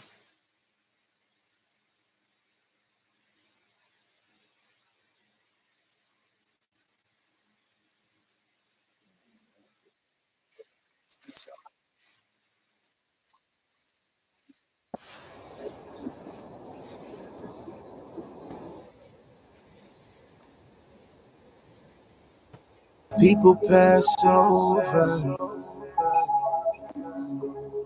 trial through the fire till my people pass over. Walking through the water till my people pass over. How the things that we go, other nations better take notes. Not close now, but a long way to go. Dead now, but we gotta grow. Just step back and let the spirit flow. You stepped on those people, now you get war. Righteous people ain't supposed to be dealing with wars. Yeah, the lady on the water, yeah, we seen it before. I'm ducking out the way, but he's with the sword. He's saving us again because he did it before. Angry faces, chips, and swords. Walking through the the water till we get to the shore. This ain't about the riches, about the humble and poor. Taking up my shots, I'm just hoping I score. Doing all I can to exalt my Lord. Believe him, I'm talking freedom. Shake the dukes and eat him. Satan truth defeats him, mad and no power. Breaking from my weakness, farewell look sour. As his army was defeated. Gather my people from the regions. Out of Egypt, we leaving. Our biggest weapon was believing. But to a higher, we pledge allegiance. Causing inconvenience to the heathens. Giving grievance to his people. Out of the yokes of bondage, my father came to free you. We knew. How lost can you be? Attack the most high at the bottom of the sea. Walking through the water till my people pass over. Try to purify till my people pass over. Till my people pass. Till my people pass over. Walking through the water till my people pass over. Try to purify till my people pass over. To my people,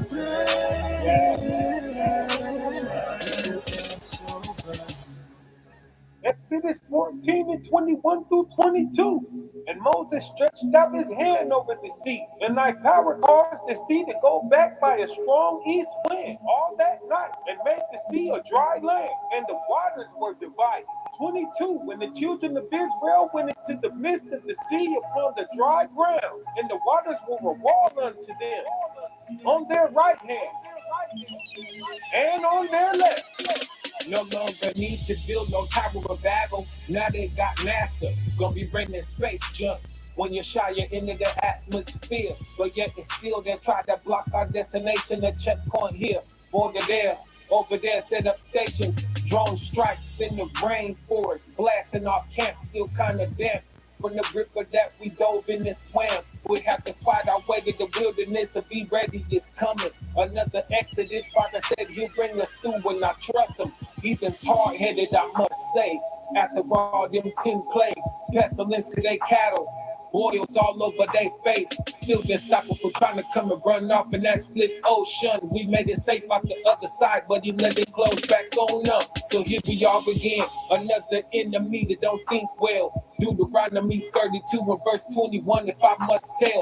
Foolish as they come, won't stop until they gone. Millenniums and kingdoms later, we still sing Moses' song. And you know when his children call, he come tripping, and it was written. Nobody will even mention what was witnessed in the Red Sea. That's how great these next miracles of deliverance is gonna be.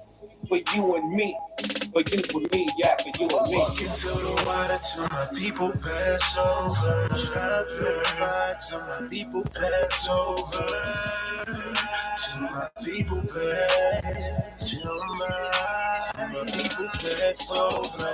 Walking through the water till my people pass over. Try to purify till my people pass over.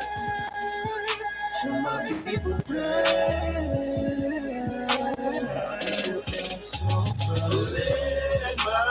people go. Let my people go. Let my people go. Let my people go. Let my people go. Let my people go. Let my people go.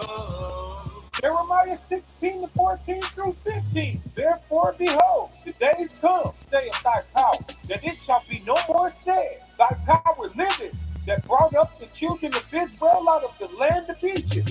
16. But the Lord that liveth, that brought up the children of Israel from the land of the north, and from all the lands whither he had driven them. And I will